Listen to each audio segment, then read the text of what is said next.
പേര് ഷൈനി എന്നാണ്. ഷൈനി അനിരുദ്ധ് 7 വർഷമായിട്ട് RCM എന്നൊരു പ്രസ്ഥാനത്തില് അടിയുറച്ച് നിൽക്കുന്നു, സന്തോഷത്തോടു കൂടി ജീവിക്കുന്നു. ഫാമിലിയോടൊത്ത് ഇപ്പൊ മകളെ കണ്ടു. ഇന്ന് അനിരുദ്ധ് സാറിന് നമ്മുടെ സുജി സാറിന്റെ പ്രോഗ്രാമാണ് വടക്കാഞ്ചേരിയില്. അപ്പൊ നമ്മുടെ ലീഡറോട് വരുമ്പോ നമ്മളവിടെ വേണ്ടേ? ഓക്കെ. അപ്പോ എന്താ പറയാ, ഈ ഒരു പ്രസ്ഥാനത്തിലേക്ക് കടന്നു വന്ന് ഞാൻ എങ്ങനെയാണ് RCM ഏറ്റെടുക്കാൻ കാരണം, എന്തുകൊണ്ടാണ് ഏറ്റെടുക്കാൻ കാരണം എന്നല്ലേ ഇവിടെ ഇരിക്കുന്നുണ്ട് അവർക്ക് അറിയണ്ടേ. അത് ഞാൻ പയ്യെ നിങ്ങളോട് പറയാം. കാരണം അത് എന്റെ ബേസ് പറയാതെ ഞാൻ ഇപ്പൊ നടക്കുന്ന കാര്യങ്ങൾ പറഞ്ഞൊരു പക്ഷെ നിങ്ങൾക്ക് അതിനെ ഉൾക്കൊള്ളാൻ പറ്റണമെന്നില്ല. അതുകൊണ്ട് തന്നെ ഇന്നിവിടെ എത്ര പേര് പുതിയതായിട്ടുണ്ട് എന്റെ മുന്നിൽ? എന്നെ ആദ്യമായിട്ട് കാണുന്നവർ എത്ര പേരുണ്ട്? അടിപൊളി, സൂപ്പർ. അപ്പൊ ഇവർക്ക് തന്നെ നല്ലൊരു കയ്യടി കൊടുക്കാം. കാരണം ഒരുപാട് പുതിയ വ്യക്തിത്വങ്ങൾക്ക് എനിക്ക് എന്റെ ഒരു ജീവിത ചരിത്രം തുറന്നു വെക്കാൻ കിട്ടിയൊരു അവസരമാണ്. അതിന് ഞാൻ വേണുഗോപാൽ സാറിന് നന്ദി പറയാണ്. ഇവിടേക്ക് ഈ കോഴിക്കോട്ടേക്ക് ഈ വണ്ടർവേളിലേക്ക് എന്നെ ക്ഷണിച്ചതിന്, താരോത്സവം എന്ന് പറയുന്ന ഈ ഒരു ഫംഗ്ഷനിലേക്ക് എനിക്ക് ക്ഷണം കിട്ടിയപ്പോൾ ഞാൻ ആദ്യം അറിയിച്ച ഡോക്ടർ രാജൻ സാറിനെ ആയിരുന്നു. അഖിലമേളത്തിന് അതിന് ശേഷമാണ് ഞാൻ അറിയിക്കുന്നത്. കാരണം മറ്റൊന്നുമല്ല, രാജൻ സാർ എന്നെ RCM എന്ന പ്രസ്ഥാനത്തെ ഈ കൺസെപ്റ്റിനെ എനിക്ക് മനസ്സിലാക്കിച്ചു തന്നത് രാജൻ സാറായിരുന്നു. അതുകൊണ്ടാണ് അപ്പൊ ഈ ഒരു പ്രസ്ഥാനത്തിലേക്ക് എന്നെ കൈപിടിച്ചു കൊണ്ടുവന്നത് ഗിരീഷ് സാറാണ്.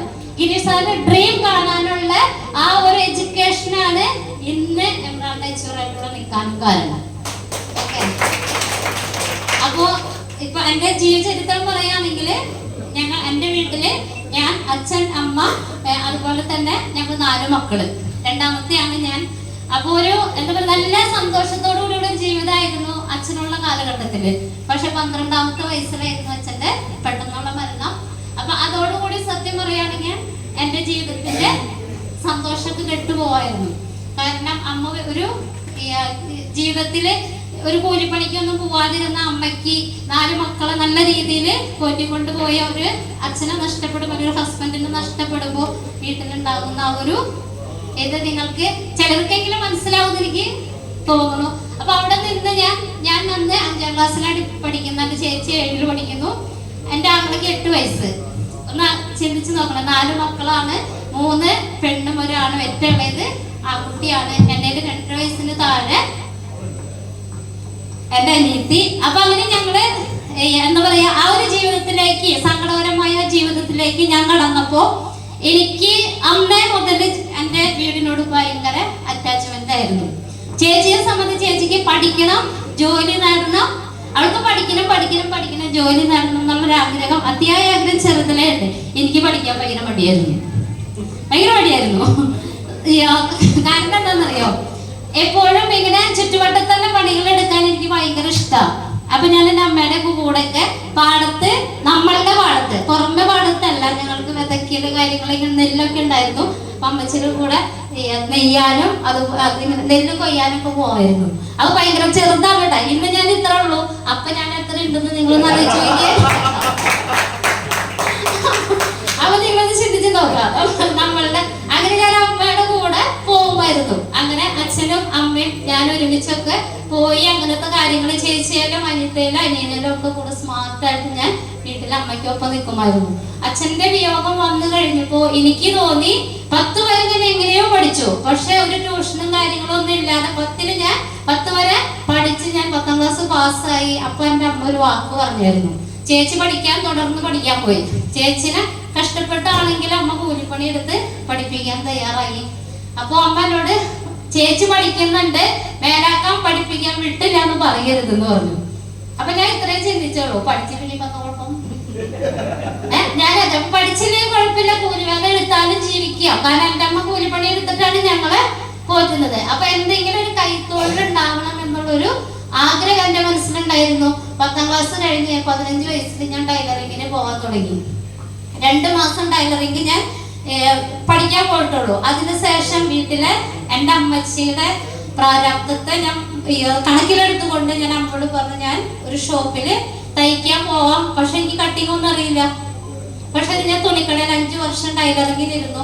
അവിടെ ഇരുന്നു കൊണ്ട് തന്നെ അവര് വെട്ടി തന്ന തുണികൾ ഞാൻ തയ്ച്ചു. ആ വെട്ടി തന്ന കത്രയപ്പാട് വെച്ച് കണ്ടുകൊണ്ട് ഞാൻ ടൈലറിങ് തനിയെ വെട്ടി തയ്ക്കാൻ തുടങ്ങി. ആ ഒരു എന്താ പറയാ, അത് ഞാൻ എന്റെ ഇഷ്ടമായിരുന്നു. അതെനിക്ക് ഭയങ്കരമായിട്ട് എൻ്റെ ഈ മനസ്സിൽ ഇങ്ങനെ എല്ലാവരെയും കൂടുതൽ ഇങ്ങനെ ടച്ച് ചെയ്തൊരു ജീവിതമായിരുന്നു. ശരിക്കും ഈ തുണിക്കടയിൽ ടൈലറിങ്ങിന് പോയി മാസം അവസാനം കിട്ടുന്ന പൈസ എൻ്റെ വീട്ടില് ശരിക്കും എൻ്റെ വീട്ടിലുള്ളവർക്ക് ഡ്രസ്സ് മേടിക്കാൻ എനിക്ക് തരികയില്ലായിരുന്നു. എനിക്ക് എത്ര കിട്ടിയാലും എനിക്ക് പുതിയ തുണിക്കടയാണ്, അപ്പൊ പുതിയ പുതിയ ഡ്രസ്സുകൾ വരുമ്പോ എൻ്റെ ഉള്ളില് ഇതെന്റെ അനിയത്തിക്ക് നല്ലതാണ്, ഇതെന്റെ അനിയന് നല്ലതാണ്, ഇതെന്റെ ചേച്ചിക്ക് നല്ലതാണ്, ഇതെന്റെ അമ്മയ്ക്ക് നല്ലതാണ്, എനിക്ക് നല്ലതാണ്, പിന്നെ ബാലൻസ് ഉണ്ടാവും. ആലോചിച്ചേക്ക് തിരിച്ചു കിട്ടാൻ പറ്റുന്നുണ്ട്. അപ്പൊ അവിടെ ഒരു പറ്റ ബുക്കാണ്. അങ്ങനെ ശരിക്കും അവിടെ നിന്നുകൊണ്ട് ടൈലറിങ് പഠിച്ച് സ്വന്തമായി ഞാൻ വീട്ടിലും ടൈലറിങ് ചെയ്യുമായിരുന്നു. അപ്പൊ അങ്ങനെ വീട്ടില് കിട്ടുന്നത് നമുക്ക് എല്ലാതും നമുക്കുള്ളതാണ്. ടൈലർ ഫീൽഡില് നമുക്ക് വെട്ടി തരുന്നത് നമ്മൾ തയ്ക്കുമ്പോൾ നമുക്ക് തുച്ഛമായ പൈസയുള്ളൂ. ഇവിടെ ടൈലറിങ് ചെയ്യുന്ന ആരെങ്കിലും ഉണ്ടാവും ഇരിക്കുന്നതില്? സൂപ്പർ, നിങ്ങൾക്ക് പറ്റിയ ക്ലാസ്സാ. ഓക്കെ, കാരണം എന്താ വെച്ചിട്ടുണ്ടെങ്കിൽ നമ്മള് എപ്പോഴും നമ്മള് നിൽക്കുന്ന ഫീൽഡിനെ എപ്പോഴും നമ്മൾ മുറുക്കി പിടിക്കുന്ന ഒരാളാണ്. അങ്ങനെ ഞാൻ ഈ ടൈലറിംഗ് ആയിട്ട് മുന്നോട്ടേക്ക് പോകുമ്പോഴാണ് അനിരുദ്ധ സാർ ഒരു ചേച്ചിന് വിവാഹം കഴിഞ്ഞു. ചേച്ചിനെ തൃശ്ശൂർ എന്ന് സാർ പറയുന്ന സ്ഥലത്തേക്ക് കല്യാണം കഴിച്ചു. അതിനുശേഷം പിന്നെ ഊഴ എന്റെയാണ്, ഞാൻ രണ്ടാമത്തെ അല്ലേ. പിന്നെ ഊഴ എന്റെ വന്നു. അങ്ങനെ വന്നു കഴിഞ്ഞപ്പോ സത്യം പറഞ്ഞാൽ എനിക്ക് ടൈലർ ഫീൽഡിലുള്ള ആളുകൾ ഇഷ്ടമല്ലായിരുന്നു. കാരണം എന്താ, അപ്പൊ ഞാൻ വിചാരിച്ചത് ടൈലറിങ്ങിന്റെ ബുദ്ധിമുട്ട് എന്താണെന്ന് എനിക്ക് നല്ലോണം അറിയാവുന്നത് കൊണ്ട് ടൈലറിങ് ചെയ്യുന്ന ഒരാളെ വേണ്ട, കൂലിപ്പണി ആയാലും കുഴപ്പമില്ല എന്നുള്ളൊരു മെന്റാലിറ്റി ആയിരുന്നു എനിക്ക്. പക്ഷെ ദൈവാനുഗ്രഹം കൊണ്ട് എനിക്ക് കിട്ടിയത് ടൈലറിങ് ചെയ്യുന്ന ഒരാളാണ്. അങ്ങനെ ഞാൻ അനിൽ സാറിന്റെ കൈ പിടിച്ച് ഞാൻ 2002 സാറിന്റെ വീട്ടിലേക്ക് വരുന്നത്. അപ്പൊ എന്റെ വീട്ടില് അമ്മ പണിയെടുത്ത്, ചേച്ചി PSC ഒക്കെ എഴുതി, ചേച്ചിക്ക് ജോലിയൊന്നും ആയില്ല. അങ്ങനെ കല്യാണം കഴിഞ്ഞതിന് ശേഷമാണ് ചേച്ചിക്ക് ജോലി കിട്ടുന്നത്. അപ്പൊ ചേച്ചിയുടെ ഭാവി അവിടെ സുരക്ഷിത, പിന്നെ എന്റെ ഭാവി സുരക്ഷിത, എന്റെ അനിയത്തിന്റെ ഭാവി സുരക്ഷിതമാക്കണം. അനിയത്തി എംബ്രോയിഡറി ഒക്കെ പഠിക്കാൻ പോയി ടൈലറിംഗ് ഫീൽഡിലേക്ക് തന്നെ അവളും തിരിഞ്ഞു. ആങ്ങളെയാണെങ്കിൽ വർക്ക്ഷോപ്പ് പണിയിലേക്ക്. 10ാം ക്ലാസ് കഴിഞ്ഞപ്പോ അമ്മയുടെ പ്രാരാബ്ദം കണ്ട് അവൻ മെച്ചൂരിറ്റി ആയപ്പോ അവൻ ഒരു തീരുമാനം എടുത്തു, ഇനി അമ്മയെ പണിക്കിടാതിരിക്കാൻ എന്ത് ചെയ്യും. അങ്ങനെ 15ാം വയസ്സിൽ എന്റെ അമ്മ പണിക്കിറങ്ങാണ്. വർക്ക്ഷോപ്പ് പണി എടുത്ത് കൊണ്ടുവന്ന് അന്ന് വൈകുന്നേരം പണിയെടുക്കുമായിരുന്നു. എന്നിട്ട് അമ്മോട് പറഞ്ഞ, അമ്മ ഇനി കുറച്ച് പണിക്ക് പോയാൽ മതി, ഇത്ര നാളും കഷ്ടപ്പെട്ടതല്ലേ. ഇപ്പൊ എന്റെ അമ്മ പണിക്ക് പോണില്ല കേട്ടോ, അത് വേറെ കാര്യം. കാരണം ഇപ്പോ നല്ല രീതിയിൽ അമ്മേനെയും ഒക്കെ സംരക്ഷിക്കാനുള്ള ഒരു അവസരം RSMലൂടെ ആണെങ്കിലും മറ്റ് എന്റെ ആങ്ങളെ ചെയ്യുന്ന വർക്കിലൂടെ ആണെങ്കിലും അവന് സാധിക്കുന്നുണ്ട്. അപ്പൊ ആ ഒരു സിറ്റുവേഷനിൽ തന്നെ അനിരുദ്ധ സാറിന്റെ കൂടെ പറിച്ചു നട്ട് വിടുമ്പോ ചെന്ന് കയറുന്നതും അതുപോലെയുള്ള ഒരു വീട്ടില്. ഒന്ന് ചിന്തിച്ചു നോക്കിയാൽ, നിങ്ങൾ എന്റെ ഒരു അവസ്ഥ ചിന്തിച്ച് നോക്കിയാൽ. പക്ഷെ എനിക്ക് ഏറ്റവും കൂടുതൽ ഗുണം കിട്ടിയത് അനിരുദ്ധ സാർ എനിക്ക് കട്ട സപ്പോർട്ടായിരുന്നു. ഇവിടെ എങ്ങനെയാണോ RSMല് ഇപ്പൊ ഞങ്ങള് ഓരോ പ്രോഗ്രാമിന് വരുമ്പോ എല്ലാവരും ഞങ്ങളോട് പറയും ശിവനും പാർവതിയും വരാണെന്ന് പറയും. സത്യം പറഞ്ഞാൽ അനിരുദ്ധ സാറിന്റെ ഇല്ലാതിരിക്കുന്ന ഈ ഒരു സാഹചര്യം എനിക്ക് മനസ്സിന് ഭയങ്കര വിഷമമാണ്. എന്തുകൊണ്ടാണെന്നറിയോ, സാറില്ലാതെ ഞാനൊരു സ്ഥലത്തും തനിയെ പോയൊരു പ്രോഗ്രാമുകൾക്ക് ഞാൻ പോയിട്ടില്ല. സാറൊപ്പം നിന്നുകൊണ്ട് ഞങ്ങൾ രണ്ടുപേരും ഏതൊരു ഫീൽഡാണെങ്കിലും അനിരുദ്ധ സാറിന്റെ വീട്ടിൽ ചെന്നു. നല്ല സന്തോഷമായിട്ടുള്ള ജീവിതം, കടം കാര്യങ്ങളൊന്നും ഇല്ലാതെ ഞങ്ങൾ മുന്നോട്ടേക്ക് പോവാണ്. അപ്പൊ അങ്ങനെ വന്നൊരു സാഹചര്യത്തിൽ ഞങ്ങൾക്ക് 2 മക്കളായി. 2 മക്കളായി ഞാൻ എനിക്ക് തോന്നി അവരുടെ ഡ്രീം ഫുൾഫില്ല് ചെയ്യാൻ ഞങ്ങളുടെ ടൈലറിംഗ് കൊണ്ട് പറ്റില്ല എന്ന് മനസ്സിലായി. അവരുടെ ടൈലറിംഗ് കൊണ്ട് പറ്റില്ല എന്ന് മനസ്സിലായ സാഹചര്യത്തിൽ ഞങ്ങൾ എന്ത് ചെയ്തു, നാട്ടിൽ എന്തൊക്കെ പണി കിട്ടാമോ അതിനൊക്കെ ഞങ്ങൾ 2 പേരും കൂടി ഇറങ്ങി. ഇവിടെ കൂലിപ്പണിക്ക് പോയിട്ടുള്ള എത്ര സ്ത്രീകളുണ്ട്? ഉണ്ടാ, ഒരാളുണ്ട്, 2 പേരുണ്ട്, ബാക്കി ആരില്ലല്ലോ. നിങ്ങൾക്ക് RSM തലേക്കാലത്തിൽ താമസം പിടിക്കും. പക്ഷെ ബ്രെയിനിൽ കയറി കിട്ടിയാൽ നിങ്ങൾക്ക് വളരെ ഫാസ്റ്റ് ആയിട്ട് പോകാൻ പറ്റും. കൂലിപ്പണിക്ക് പോകുന്ന ഒരവസ്ഥയെ നിങ്ങൾ മനസ്സിലേക്ക് ഒന്ന് ആവാഹിക്കുക. ചെറിയ ജോലികളൊന്നുമല്ല, ഈ ശരീരം വെച്ചുകൊണ്ട് ചെയ്യാൻ പറ്റുന്ന മാക്സിമം പണികള് നമ്മൾ പുറത്ത് എന്തൊക്കെ കിട്ടിയിട്ടുണ്ട് അതൊക്കെ ഞാൻ ചെയ്തിട്ടുണ്ട്. എന്നാൽ സ്ത്രീകളെ യൂണിയനിൽ പോയി മെമ്പർഷിപ്പ് എടുക്കുന്ന ഇത് ഇവിടെ ആരെങ്കിലും കേട്ടിട്ടുണ്ടോ? നിങ്ങൾ കോഴിക്കോട് ഏരിയയിൽ കേട്ടിട്ടുണ്ടോ? ആരൊന്നും മിണ്ടുന്നില്ല, ഞാൻ സംസാരിക്കില്ല ഇല്ല. പക്ഷെ ഞാൻ എടുത്തൊരു തീരുമാനം, അനിരുദ്ധ സാർ എന്ത് ജോലിക്കാണോ പോകുന്നത്, അനിരുദ്ധ സാറിന്റെ കട്ടയ്ക്ക് നിൽക്കാനായിട്ട് ഞാൻ അന്ന് സാറിന്റെ കൂടെ ഞാൻ തീരുമാനം എടുത്തു. അങ്ങനെ ഞാൻ സാറും കൂടി കിട്ടുന്ന പണികൾക്കൊക്കെ, എന്തൊക്കെ പണികളാണെന്ന് കേട്ടാൽ നിങ്ങൾ ഞെട്ടരുത്. കാരണം ഞാൻ ചെയ്തിട്ടുള്ളത് കൊണ്ടാണ് ഞാൻ പറയാം. അതുകൊണ്ടാണ് എനിക്ക് ആർസിയം എനിക്ക് മനസ്സിലാക്കാൻ പറ്റിയത്. ഇതിൽ നിന്ന് എനിക്ക് ഡെവലപ്പ് ആവാൻ പറ്റുമെന്ന് മനസ്സിലായത് അത്ര ബുദ്ധിമുട്ട് ഞാൻ എന്റെ ജീവിതത്തിൽ അനുഭവിച്ചത് കൊണ്ടാണ്. വേറെ ഒന്നുമല്ല. കൂലിപ്പണിക്ക് പോവും, കാട് വെട്ടാൻ പോവും. നമ്മള് വലിയ കനാലൊക്കെ കണ്ടിട്ടില്ലേ നിങ്ങള്? വലിയ കനാലില് തൊഴിലുറപ്പ് ചേച്ചിമാരെന്ന് കണ്ടിട്ടില്ലേ? ആ കനാലിലേക്ക് ഇത്ര ഉള്ളൊരു ആള് ഇറങ്ങി നിന്ന് കാട് വെട്ടുന്നത് നിങ്ങളൊന്ന് സങ്കല്പിച്ച് നോക്കിയിട്ടുണ്ടോ? അതുപോലെ തന്നെ കൈക്കോട്ടെടുത്ത് കളയ്ക്കണ കണ്ടിട്ടുണ്ടോ നിങ്ങള്? എന്റെ കൂടെ പോരാ, ഞാൻ പഠിപ്പിച്ചത്. എന്തിനു വേണ്ടിയാണെന്നറിയോ? എന്റെ മക്കളെ, എനിക്ക് പൈസ ഇല്ലാതിരുന്നപ്പോ എന്റെ വീട്ടില് എനിക്ക് കിട്ടിയ അവഗണന, എന്റെ ഹസ്ബൻഡിന്റെ വീട്ടില് എനിക്ക് കിട്ടിയ അവഗണന, എന്റെ സ്വന്തം വീട്ടുകാരുടെ മുന്നിൽ എനിക്ക് കിട്ടിയ അവഗണന, അതാണ് ശരിക്കും എനിക്ക് അനിരുദ്ധ സാറിന് കൂടെ കട്ടയ്ക്ക് നിൽക്കാനുള്ള ഒരു പ്രചോദനം തന്നെ. എന്റെ അനിരുദ്ധ സാറിന് ഒരു സ്ഥലത്തും താഴ്ത്തിക്കെട്ട ഞാൻ അനുവദിക്കില്ല എന്നൊരു ദൃഢമായിട്ടുണ്ട്. എന്റെ ശക്തിയാണ് ശരിക്കും പറഞ്ഞ അനിരുദ്ധ സാറിനെ ഇതേ രീതിയിൽ മുന്നോട്ടേക്ക് കൊണ്ടുപോകാനായിട്ട് ഇപ്പോഴും ശരിക്കും ഞാൻ സാറിനെ കൂടെ ശക്തിയായിട്ട് നിങ്ങളുടെ ഒരു സ്ഥലത്തും സാറിന് ഒരാളും വീട്ടുകാരായിക്കോട്ടെ. കാരണം നമ്മൾ പൈസ ഇല്ലാത്തവരെ, നിങ്ങൾക്ക് ഒട്ടുമിക്ക ആളുകൾക്ക് അനുഭവം ഉണ്ടാവും. നമ്മുടെ വീട്ടില് പൈസ ഉള്ളവര് വരുമ്പോഴും പൈസ ഇല്ലാത്തവരും വരുമ്പോൾ ഉണ്ടാകുന്ന അല്ലേ? ഉണ്ടാവില്ല ഉള്ളതല്ല ഞാൻ പറഞ്ഞ. ഞാൻ അനുഭവിച്ചിട്ടുണ്ട്. കാരണം എന്താ? വീടില്ല, വണ്ടിയില്ല. എല്ലാവരും വണ്ടിയിൽ വന്നിറങ്ങുന്നത്, ഞങ്ങള് ബസ്സിന് ചെല്ലുന്ന, സൈക്കിളൊക്കെ ചെല്ലുന്നു. അവര് പൂജിക്കാതിരിക്കോ? അവരെ ഇത്ര വയസ്സായിട്ട് ഒരു വീട് പോലും കെട്ടാൻ പറ്റാതെ, അല്ലെങ്കിൽ ശരി എന്താ പറയാ, ഒരു വാഹനം പോലും മേടിക്കാൻ പറ്റാതെ നമ്മൾക്ക് ഉണ്ട് എന്നുണ്ടെങ്കിൽ അത് നമ്മുടെ കഴിവുകൾ തന്നെയാണ്. പക്ഷെ അത് മനസ്സിലാക്കാന് അതിനെ എങ്ങനെ ഉൾക്കൊള്ളണമെന്ന് സത്യം പറഞ്ഞാൽ എനിക്കറിയില്ലായിരുന്നു. പക്ഷെ ഞാനതൊക്കെ ആരോട് പറയാ? നമ്മളുടെ സങ്കടം അമ്മോട് പറയാൻ പറ്റുമോ? അമ്മോട് പറഞ്ഞു കഴിഞ്ഞിട്ടുണ്ടെങ്കിൽ കെട്ടിച്ചു വിട്ടത് എന്തിനാ? അവരുടെ ഭാരം ഒഴിവാക്കാനല്ലേ? ഒരു സേഫ് ആയിട്ട് ഒരു കൈകളിലേക്ക് വരുമ്പോ അമ്മമാർക്ക് നല്ല സന്തോഷം. പ്രത്യേകിച്ചും അച്ഛനില്ലാതെ വളർന്ന എനിക്ക് ഒരിക്കലും ഞാൻ എന്റെ ദുഃഖങ്ങള് എന്റെ അമ്മയോട് ഒന്നും പറഞ്ഞിട്ടില്ല, ഒന്നും. കാരണം എന്താ? ഞാനിങ്ങനെ ചേട്ടന്റെ കൂടെ പണിക്കൊക്കെ ഇങ്ങനെ നടക്കുന്നത് കൊണ്ട് എനിക്ക് അവിടെ ദുഃഖങ്ങൾ പറയേണ്ടി വന്നിട്ടില്ല. എന്റെ മക്കൾ ഒരു നേരത്തെ കഞ്ഞിക്ക് പോലും ഞാൻ എന്റെ ആളുകളുടെ മുന്നിലേക്ക് ഞാൻ വിട്ടിട്ടില്ല എന്നുള്ള വാശി ഉണ്ടായിരുന്നു. കാരണം 12 വയസ്സിൽ അനാഥ പോലെ ജീവിച്ച് എനിക്ക് മനസ്സിലാവും ഓരോരുത്തരുടെ അടുത്ത് ചെല്ലുമ്പോണ്ടാകുന്ന ആ ഒരു മനോഭാവം ഉണ്ടല്ലോ, അത് ശരിക്കും എനിക്ക് മനസ്സിലാക്കിയത് കൊണ്ടാണ് ഞാൻ എന്റെ മക്കൾ ഒരു സ്ഥലത്ത് വിടില്ല. ഇവരുടെ ആഗ്രഹത്തിനൊത്ത് ആർസ്യം കിട്ടിയില്ലെങ്കിലും ഇവരുടെ ആഗ്രഹത്തിനൊത്ത് ഒരു പരിധി വരെ എനിക്ക് ഞാൻ ചെയ്യാൻ പറ്റുന്നതൊക്കെ ചെയ്യുമെന്നുള്ളൊരു വാശിയായിരുന്നു. ആ വാശി മുന്നോട്ടേക്ക് പോകുമ്പോഴാണ് എന്താ പറയാ, ദൈവകൃപ പോലെ ആർസ്യം എന്നൊരു പ്രസ്ഥാനം എന്റെ കയ്യിലേക്ക് വരുന്നത്. ഒരുപാട് അനുഭവങ്ങളിലൂടെ കടന്നു പോകുമ്പോൾ ഇങ്ങനൊരു പ്രസ്ഥാനങ്ങൾ, പ്രത്യേകിച്ചും ടൈലറിംഗ് ഫീൽഡിൽ നമ്മൾ ഇരിക്കുമ്പോ എന്താണെന്നറിയോ, ടൈലറിംഗ് എന്റെ വീട്ടിലേക്ക് വരുന്ന പണിയാണ് അല്ലെ? ഞാൻ അന്വേഷിച്ച ഒരു സ്ഥലത്തേക്ക് പോണ്ട, എന്റെ വീട്ടിലേക്ക് എനിക്ക് കാശിന് വേണ്ടിയിട്ടുള്ളത് വരും.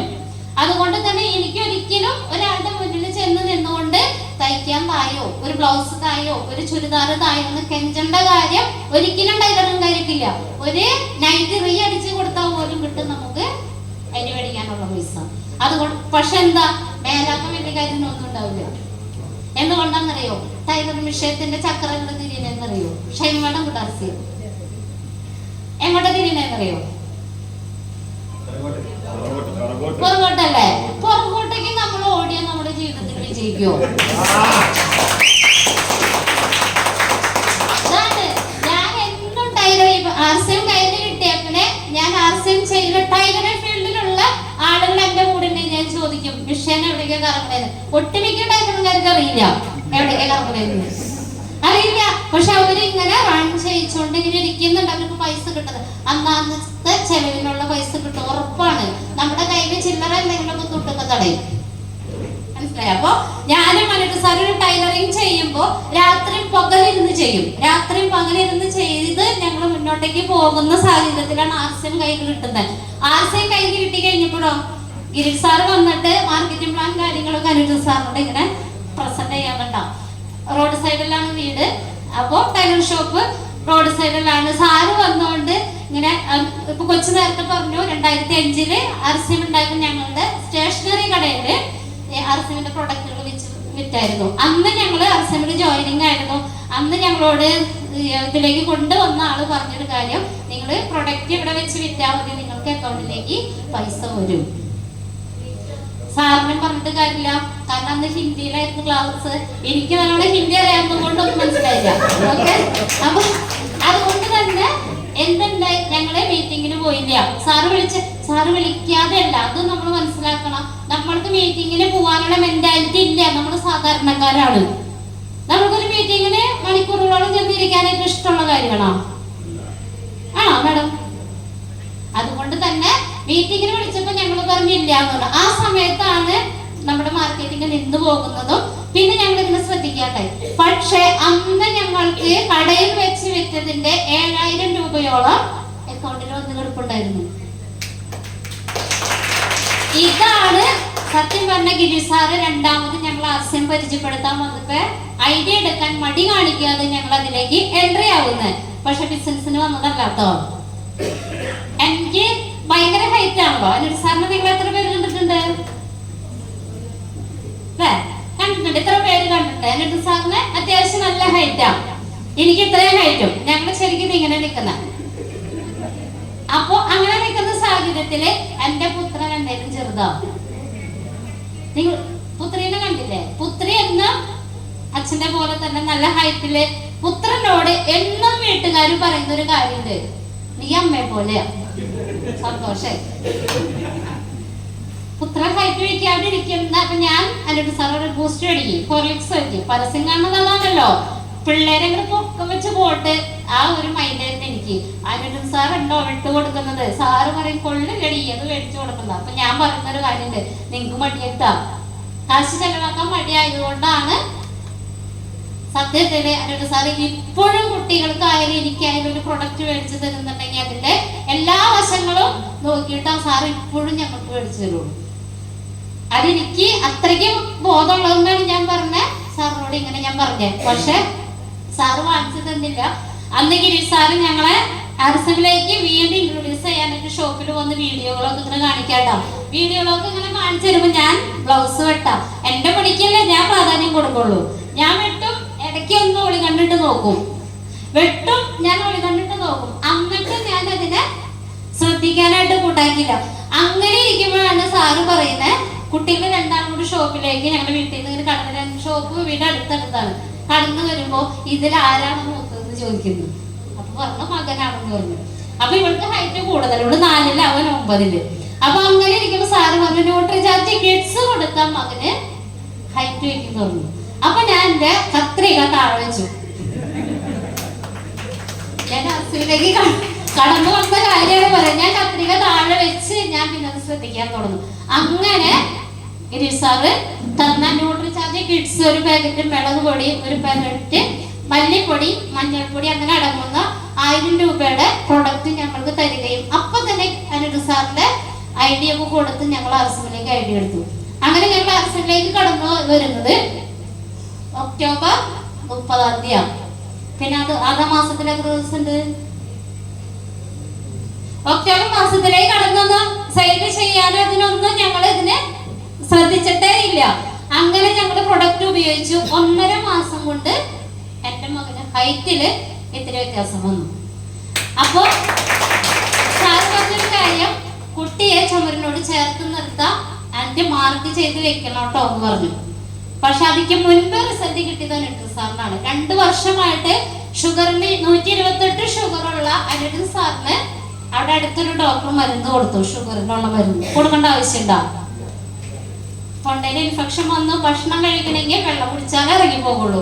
അങ്ങനെ ഞാൻ ഇവിടെ അമൃത ആശുപത്രിയിലൊക്കെ കൊണ്ടുപോയി എൻഡോസ്കോപ്പി കാര്യങ്ങളൊക്കെ നടത്തിയിട്ടും തൊണ്ടയിൽ ഒരു കുഴപ്പമില്ല. പക്ഷെ ഭക്ഷണം ഇറങ്ങി പോകണമെങ്കിൽ വെള്ളം കുടിക്കണം. ആ ഒരു ലെവലിലായിരുന്നു സാറ്. ഒത്തിരി മരുന്ന്, ആയുർവേദം, ഇംഗ്ലീഷ്, ഹോമിയോ ഇതൊക്കെ പയറ്റിയിട്ടും മാറാത്ത ആ ഒരു സംഭവത്തെ നമ്മുടെ ഏറ്റവും നമ്മുടെ RCM എന്ന പ്രസ്ഥാനത്തിൽ നമ്മൾ മാസ്റ്റർ പീസ് എന്ന് പറയുന്നത് നമ്മുടെ ഹെൽത്ത് കാർഡ് ഓയിൽ കഴിച്ച് 15 ദിവസം കൊണ്ട് അനിൽ സാറിന് തൊണ്ടയിൽ ഇൻഫെക്ഷൻ മാറാണ് ചെയ്യുന്നത്. അപ്പോ ആ ഒരു പ്രൊഡക്റ്റില് നമുക്ക് വിശ്വാസം വന്നു. അതോടൊപ്പം കുട്ടിയിലെ ഉണ്ടായ മാറ്റം, ഈ 2 മാറ്റങ്ങളും വന്നു കഴിഞ്ഞപ്പോ ഗിരീഷ് സാറ് ഞങ്ങളെ മീറ്റിങ്ങിന് ക്ഷണിച്ചു. ഞാൻ പോയില്ല, കാരണം മീറ്റിങ്ങിനല്ലേ, എനിക്കിരിക്കാൻ മടിയല്ലേ. ഞാൻ ഈ ചെറുപറാന്ന് പണിയെടുത്തോണ്ട് നടക്കുന്നത് എനിക്ക് ഒരു സ്ഥലത്ത് അടങ്ങി ഇരിക്കാൻ പറ്റും സാറേ? എനിക്ക് പറ്റില്ല. എനിക്ക് വീട്ടിലിരുന്ന് എന്തെങ്കിലുമൊക്കെ ഇങ്ങനെ പണികൾ എടുത്തോണ്ടിരിക്കുന്ന ശീലമുള്ളത് കൊണ്ട് ഞാൻ പോയില്ല മീറ്റിങ്ങിന്. ഞാൻ മീറ്റിങ്ങിന് പൊക്കോട്ടെ എന്നൊരു സാർ എന്നോട് ചോദിക്കും. അപ്പൊ ഞാൻ പറയുന്ന ഒരു വാർത്ത, നിങ്ങൾ പൊക്കോ, എന്നെ ഇതിനൊന്നും വിളിക്കണ്ട, എനിക്ക് അത്യാവശ്യം വരുമാനമൊക്കെ ഉണ്ട്. കാരണം എനിക്ക് ഭയങ്കര അഹങ്കാരമായിരുന്നു. കാരണം ടൈലറിങ് ചെയ്ത് എന്റെ കയ്യിൽ ഇഷ്ടം പോലെ പൈസ അല്ല, ഞാൻ പണിയെടുക്കുന്ന പൈസ അനിൽ സാറിന് കൊടുക്കണ്ട, എനിക്ക് സേവ് ചെയ്യാനും. അന്നൊക്കെ എന്താ വെച്ചിട്ടുണ്ടെങ്കിൽ ഒരു വർഷം ഞങ്ങള് ടൈലറിങ് ചെയ്ത പൈസ കൊണ്ട് എന്റെ സ്വർണ്ണങ്ങളൊക്കെ, ഞാൻ പണിയെടുക്കുന്ന പൈസ വർഷത്തെ സ്വർണ്ണം മേടിക്കാനുള്ളതാ. സാറ് പണിയെടുക്കുന്നത് വീട്ടു ചെലവിനും കുട്ടികൾക്ക് ഹോസ്പിറ്റൽ കേസ് അങ്ങനത്തെ കാര്യങ്ങളൊക്കെ വരുമ്പോ സാറ് പണിയെടുക്കുന്നത്. അപ്പൊ ഒരാള് പണിയെടുക്കുന്ന പൈസ സേവിങ് ആണ് അല്ലെ. അതെന്തുകൊണ്ടാ? എനിക്ക് ടാർഗറ്റ് ഉണ്ടായിരുന്നു, എന്റെ മകളെ കെട്ടിച്ചയക്കണം, പഠിപ്പിക്കണം എന്നല്ലായിരുന്നു എന്റെ ടാർഗറ്റ്. എങ്ങനെ നല്ല രീതിയിൽ എന്റെ മകളെ വീട്ടിൽ നിന്ന് ഇറക്കിവിടെ, എത്ര വയസ്സാവണമെന്ന് ആലോചിച്ച് നോക്കണം. അതിക്ക് മുന്നാണ് ഞാൻ ഇവിടെ കെട്ടിക്കാനുള്ള ഒരു ടാർഗറ്റ് എടുക്കുന്നത്. അപ്പോ ടാർഗറ്റ് ഉള്ളത് കൊണ്ട് അന്നും എനിക്ക് പണിയെടുക്കാനായിട്ട് മടിയില്ലാതിരുന്നത് കൊണ്ടാ. ടാർഗറ്റിലേക്ക് നമുക്ക് എന്തും മടിയാ അല്ലെ. RCMന്റെ ടാർഗറ്റിൽ നമുക്ക് വിജയിക്കാൻ പറ്റുമോ? പറ്റുമോ മേഡം? പറ്റില്ല. അങ്ങനെ നമ്മൾ ജീവിതത്തിൽ ടാർഗറ്റ് എടുക്കാൻ പഠിക്കണം. നമ്മൾ ഈ പ്രസ്ഥാനത്തിൽ നമ്മൾ ടാർഗറ്റ് എടുക്കാൻ പഠിക്കണം. അങ്ങനെ ഗിരീഷ് സാറ് ഞങ്ങളോട് ഇതിനെ കുറിച്ച് മീറ്റിങ്ങിന് ചെല്ലാൻ പറഞ്ഞ 2 പ്രോഗ്രാമിന് സാറ് പോയി. രണ്ടാമത്തെ പ്രോഗ്രാം, ആദ്യത്തെ പ്രോഗ്രാം കഴിഞ്ഞപ്പോൾ ഡോക്ടർ രാജൻ സാറിന്റെ പ്രോഗ്രാം കണ്ട് നല്ല എനർജിയോടുകൂടി വരിക. ഇവിടെ വന്നിട്ട് എന്നോട് പറയാണ് പഞ്ചസാര മാറ്റണമെന്ന്. ഞാൻ മാറ്റോ? ഞാൻ മാറ്റില്ല. ഞാൻ അന്ന് തന്നെ 1 കിലോ പഞ്ചസാര വീണ്ടും മേടിച്ചു. ഞാൻ RCMലേക്ക്, അത് ഞാൻ പറയുന്നത് തമാശയാണെങ്കിലും ഞാൻ ചെയ്ത കാര്യമാണ്. അങ്ങനെ ഞാൻ രണ്ടാമത്തെ പ്രോഗ്രാമിന് സാറ് പേരാമ്പ്ര വിദ്യാനികേതൻ സ്കൂളിൽ പോയി അവിടെ കൊടുത്തു വന്നപ്പോൾ എന്നോട് പറഞ്ഞു, ഇനി നീ പഞ്ചസാര വീട്ടിൽ മേടിക്കരുത്. അപ്പൊ ഞാൻ അനിൽ സാറ് പറഞ്ഞത് ഞാൻ അനുസരിച്ച്. പിന്നെ ഞാൻ പഞ്ചസാര ഉപയോഗിക്കാണ്ട് മാക്സിമം, കാരണം എനിക്ക് കാലത്ത് തന്നെ നല്ല രീതിയിൽ മധുരം ഇട്ടിട്ട് എനിക്ക് ചായ കുടിക്കണം. അതെന്റെ ഒരു ശീലമായി പോയി. ആ ശീലത്തിൽ നിന്ന് വിട്ടു നീക്കാൻ ഭയങ്കര ബുദ്ധിമുട്ടായിരുന്നു. പക്ഷെ ഞാൻ ട്രൈ ചെയ്ത് ഇത് ഞാൻ മാറ്റി. 3ാമതൊരു പ്രോഗ്രാം കറുവറ്റി അസീസി ധ്യാന കേന്ദ്രത്തിലേക്ക് ഗിരീഷ് സാറ് ഞങ്ങളെ കൊണ്ടുവന്നു. അന്ന് ഗിരീഷ് സാറ് ഷൈനി മാഡത്തിനെ കൊണ്ടുവരാൻ പറഞ്ഞു. കൊണ്ടുവന്നു. ഞങ്ങൾ 2 പേരും കൂടി പോയി. എനിക്ക് കൂട്ടിന് വേണ്ടി എന്റെ നാത്തൂന്റെ മോളെ കൊണ്ടുപോയി. എന്നാലോചിച്ചോളൊരു ആന്റിക്ക് കൂട്ടിന് മോളെ കൊണ്ടുപോവാണ്. ഫ്രണ്ടിൽ കൊണ്ട് രാജൻ സാറിന്റെ മുന്നിൽ എന്നെ കൊണ്ട് ഇരുത്തിയിട്ട് അനിൽ സാറ് പറഞ്ഞു, ഇങ്ങനെ എന്റെ വൈഫാണെന്ന് പറഞ്ഞു. ആ ശരി, നമുക്കറിയില്ലല്ലോ രാജൻ സാർ എങ്ങനെയാണെന്ന്. രാജൻ സാർ ഒരു 10 ചോദ്യം പടപടാന്ന് ക്ലാസ് എടുത്ത് തുടങ്ങിയപ്പോ എന്നോട് ഇവിടെ തൊടുത്തു വിട്ടു. ഞാൻ ചെയ്യുന്ന എല്ലാ മണ്ടത്തരങ്ങളും സാറിങ്ങനെ തൊടുത്തു വിടാം. അപ്പൊ ഞാൻ പറഞ്ഞു, ഞാൻ ചെയ്യാറില്ല, പഞ്ചസാര ഞാൻ ഉപയോഗിക്കാറുണ്ട്, വറുത്ത വെളിച്ചെണ്ണയിൽ ഞാൻ വീണ്ടും ഉപയോഗിക്കാറുണ്ട്. അങ്ങനെയൊക്കെ ഞാൻ പറഞ്ഞു കഴിഞ്ഞ് ഒരു 4 മണി വരെ സാറിന്റെ പ്രോഗ്രാം അറ്റൻഡ് ചെയ്ത് കഴിഞ്ഞപ്പോൾ എനിക്കൊരു കാര്യം മനസ്സിലായി. ഞാൻ എന്റെ വീട്ടിൽ ചെയ്യേണ്ട ഒത്തിരി കാര്യങ്ങൾ മാറ്റി വെക്കണം. നിർബന്ധമായിട്ടും അതിനെ മാറ്റുകയും അതോടൊപ്പം രാജൻ സാറ് പറയുന്ന സിസ്റ്റത്തിലൂടെ എനിക്ക് പോവുകയാണെങ്കിൽ എന്റെ ജീവിതം തന്നെ മാറ്റി മറിക്കാൻ പറ്റും എന്നുള്ളൊരു വിഷൻ അന്ന് സാറ് കാണിച്ചതു. കാരണം വരുമാനം കിട്ടുന്നത് കണ്ടാലല്ലേ കണ്ണു തുറക്കുള്ളൂ. ആരോഗ്യം കിട്ടുന്ന പറഞ്ഞ പ്രൊഡക്റ്റ് മേടിച്ച് പോയി ക്ലാസ് കേൾക്കേണ്ട ആവശ്യമില്ല. ആരോഗ്യം കിട്ടാൻ RCMന്റെ പ്രൊഡക്റ്റ് ഉപയോഗിച്ച് ആരോഗ്യം കിട്ടാൻ വേണ്ടി ഒരാളും ക്ലാസ് കേൾക്കണ്ട. പക്ഷെ നിങ്ങളുടെ ജീവിതത്തിൽ നിങ്ങൾക്ക് മാറ്റം വരുത്തണം എന്ന് നിങ്ങൾ ആഗ്രഹിക്കുന്നുണ്ടെങ്കിൽ ഇതുപോലുള്ള പ്രോഗ്രാമുകളിൽ നിങ്ങൾ വന്നിരിക്കണം. നമ്മുടെ കൂടെ അസോസിയേറ്റ് ചെയ്തവരെ കൊണ്ടിരുത്തണം. കാരണം തുടക്കത്തിൽ നമുക്ക് പറഞ്ഞു കൊടുക്കാൻ കിട്ടോ? എനിക്ക് പറഞ്ഞു കൊടുക്കാൻ കിട്ടില്ല. ഒരു 10 പ്രോഗ്രാമുകളിൽ ഞാനും അനിൽ സാറും തന്നെ പ്രോഗ്രാമിന് പോയിട്ടുണ്ട്. തന്നെ അവിടെ ചെല്ലുമ്പോ കാരണം എന്താ, ഒരുപാട് വ്യക്തികൾ വിളിക്കും. കാലത്ത് അവർ ചിലവർ വിളിച്ചെടുക്കില്ല, ചിലവർ വരില്ല, ഒറ്റ ആളുമില്ല. കാരണം എനിക്ക് പറയാനറിയില്ല. ഇതിന്റെ സാധ്യത പറഞ്ഞു കൊടുക്കാൻ കിട്ടിയാൽ അവരിവിടെ വരുള്ളൂ. ഇവിടെ വന്നപ്പോ എന്നോട് ഒരു ദിവസം മൂർത്തി സാർ എന്നോട് ചോദിച്ചു, ഇന്ന് ആരും വന്നില്ല അല്ലേ എന്ന് ചോദിച്ചു. സാറ് ചിരിച്ചിട്ടാ ചോദിക്കണേ. ഞാൻ അതേ ശരിയോടുണ്ട് സാറാണ്, ആരും വന്നില്ല സാറേ. എന്നാലും ഒരുപാട് വ്യക്തികളെ വിളിച്ചിട്ട് ഫോൺ എടുക്കുന്നില്ല. പക്ഷെ അന്ന് മൂർത്തി സാറ് പറഞ്ഞൊരു കാര്യമുണ്ട്, ആര് വന്നില്ല എന്നുള്ളതല്ല, നിങ്ങൾ ഈ ഫോണിലുണ്ടോ, നിങ്ങൾക്ക് കാര്യങ്ങൾ പഠിക്കാൻ പറ്റുന്നുണ്ടോ, നിങ്ങൾക്ക് കാര്യങ്ങൾ ഗ്രഹിക്കാൻ പറ്റുന്നുണ്ടോ, നിങ്ങളുടെ കൂടെ വരും സമയങ്ങളില് നിങ്ങൾ വിളിക്കാതെ തന്നെ ആളുകൾ വരും. അത് നമ്മൾ പ്രത്യേകം ശ്രദ്ധിച്ചാൽ മതി. നമ്മളുണ്ടാവാ ഒരു പക്ഷെ ചിലരുടെ അനുഭവങ്ങളായിരിക്കും നിങ്ങൾ അർസമിൽ പിടിച്ചു നിർത്തുന്നത്. ചിലപ്പോ അവർക്ക് കിട്ടുന്ന വരുമാനമായിരിക്കും എനിക്കും കിട്ടും എന്നൊരു തോന്നലായിരിക്കാം നമ്മൾക്ക് ഇതിൽ പ്രവർത്തിക്കാനുള്ള ഒരു ഊർജം കിട്ടുന്നത്. ആദ്യം കിട്ടിയത് ഹെൽത്താണ്. ഹെൽത്ത് കിട്ടി കഴിഞ്ഞപ്പോഴോ സാറ് ഇതിലെ സാധ്യത പറഞ്ഞ് മനസ്സിലാക്കി. പിന്നെ ഇതിന്റെ പ്രോഗ്രാമുകൾ അറ്റൻഡ് ചെയ്തപ്പോ എനിക്ക് മനസ്സിലായി ഇതിലൊരു ഹോപ്പ് ഉണ്ടല്ലോ. നമ്മള് വെയിലും മഴയും മഞ്ഞും കൊണ്ട് നടക്കുന്ന ഈ കാലഘട്ടത്തിൽ, ഞാൻ ചെയ്ത കാലഘട്ടത്തില് എനിക്ക് ഈ പ്രോഗ്രാം അറ്റൻഡ് ചെയ്തപ്പോൾ ഇതിലൊരു പ്രതീക്ഷ വെക്കാനുണ്ട്. അങ്ങനെ ഞങ്ങള് അവിടുന്ന് ആ ഹാളിൽ നിന്ന് ഞാൻ സാറ് അന്നെടുത്ത തീരുമാനമാണ് ഇന്ന് ഞാൻ ഇവിടെ വന്ന് നിൽക്കുന്നത്. സാറ് ഞാനും കൂടി ഓരോ പ്രോഗ്രാം എവിടെ ഹോൾ പ്രോഗ്രാം ഉണ്ട് അവിടെയൊക്കെ ഞങ്ങളുണ്ട്. ഞാനുണ്ട്, എന്നിട്ട് സാറുണ്ട്. പക്ഷെ ആ മാസത്തിലൊക്കെ അച്ചീവ്മെന്റ് ഉണ്ട്. എങ്ങനെ? അതാണ് നിങ്ങൾ എങ്ങനെ? അതാണ് നമ്മൾ മനസ്സിലാക്കേണ്ടത്. എല്ലാവരും പറയേ സെയിലിന് പോണം, സെയിലിന് പോയാലല്ലേ ടാർഗറ്റ് പൂർത്തീകരിക്കാൻ പറ്റുള്ളൂ. ടാർഗറ്റ് പൂർത്തീകരിക്കുന്നേ പറഞ്ഞു കൊടുക്കാൻ കിട്ടണ്ടേ? പ്രൊഡക്റ്റിനെ കുറിച്ച് നമുക്ക് പറഞ്ഞു കൊടുക്കാൻ കിട്ടിയാലേ ടാർഗറ്റ് പൂർത്തീകരിക്കാൻ പറ്റുള്ളൂ. അതുകൊണ്ട് കിട്ടുന്ന അറിവുകൾ മാക്സിമം നമ്മൾ ശേഖരിക്കുക. നമുക്ക് എത്ര നമുക്ക് ശേഖരിക്കാൻ പറ്റും അത് എത്രയും ശേഖരിച്ചതിന് ശേഷം നമ്മൾ ആർക്കും കൊടുക്കണം എന്നുള്ളൊരു തീരുമാനം നമ്മൾ കൊണ്ടുവരാം. എല്ലാവർക്കും ഡ്രീം ലിസ്റ്റ് ഉണ്ടോന്ന് വെച്ചപ്പോ കൊച്ച് ചോദിച്ചപ്പോ ഒരു 4 ആളെ കൈവയ്ക്കുള്ളൂ. നിങ്ങൾ ആരും ഡ്രീം ലിസ്റ്റ് എഴുതിയിട്ടേ ഇല്ല അല്ലേ? വേണ്ട, നിങ്ങൾക്ക് വേണ്ട ഡ്രീം ഇല്ലാണ്ട് എങ്ങനെ നിങ്ങൾക്ക് ആർസിമിൽ അച്ചീവ് ചെയ്യാൻ പറ്റാ? എനിക്ക് ഡ്രീം ഉണ്ടായത് കൊണ്ടാണ് ഞാൻ ആർസിമില് വിജയിച്ചത്. ഡ്രീം ഇല്ലെങ്കിൽ ഒരിക്കലും ഞാൻ ആർസിമിൽ വിജയിക്കില്ലായിരുന്നു. കാരണം മുത്തപ്പന്റെ വഞ്ചി എത്തിയെന്ന് പറയുന്നത് പോലെ തുഴഞ്ഞാൽ മതിയെങ്കിൽ നിങ്ങൾ ഇങ്ങനെ പോയാൽ മതി. അല്ല എങ്കിൽ ഇന്ന് നിങ്ങൾ പോയിട്ട് നിങ്ങൾ ഡ്രീം ലിസ്റ്റ് എഴുതിക്കുക. എന്ത് ആർസിമിലൂടെ നേടണം? നിങ്ങളുടെ വീട്ടിലിരിക്കുന്ന പൈസ കൊണ്ടല്ല. വീട്ടിലിരിക്കുന്ന നിങ്ങൾ ഇത്ര വരെ ഏൺ ചെയ്ത പൈസ 1 രൂപ പോലും നഷ്ടപ്പെടാതെ എങ്ങനെ ആർസിമിലൂടെ എന്ത് നേടണം, എന്ത് നേടിക്കൊടുക്കണം, നമ്മൾ മാത്രം നേടണം. നമ്മുടെ ഡ്രീമാണ് നമ്മൾ എഴുതുന്നത് അല്ലെ? ഞാൻ ആദ്യം എഴുതി വെച്ച ഡ്രീം ഞാൻ പലവട്ടം ഞാൻ സൂമിൽ പറഞ്ഞിട്ടുണ്ട്. എത്ര പേര് കേട്ടിട്ടുണ്ട്? ഒരാൾ കേട്ടിട്ടുള്ളൂ. ഓക്കെ, ഡ്രീം ആദ്യത്തെ ഡ്രീം എന്റെ വീടായിരുന്നു. പക്ഷെ എന്റെ ഗിരി സാറ് പറഞ്ഞത് വെട്ടാൻ. അത് വലിയ ഡ്രീം അല്ലേ, അതെനിക്ക് എത്താൻ സമയം പിടിക്കും. ചെറിയ ഡ്രീം എഴുതാൻ പറഞ്ഞു. അപ്പൊ ഇതിന് സങ്കടത്തോടെ ആണെങ്കിലും ഞാൻ ഡ്രീമിനെ അത് വെട്ടിക്കളഞ്ഞിട്ട് ഞാൻ പിന്നെ എഴുതിയ ഡ്രീം എന്താണെന്നറിയോ? ചിരിക്കരുത്, ഒരു ഫോൺ.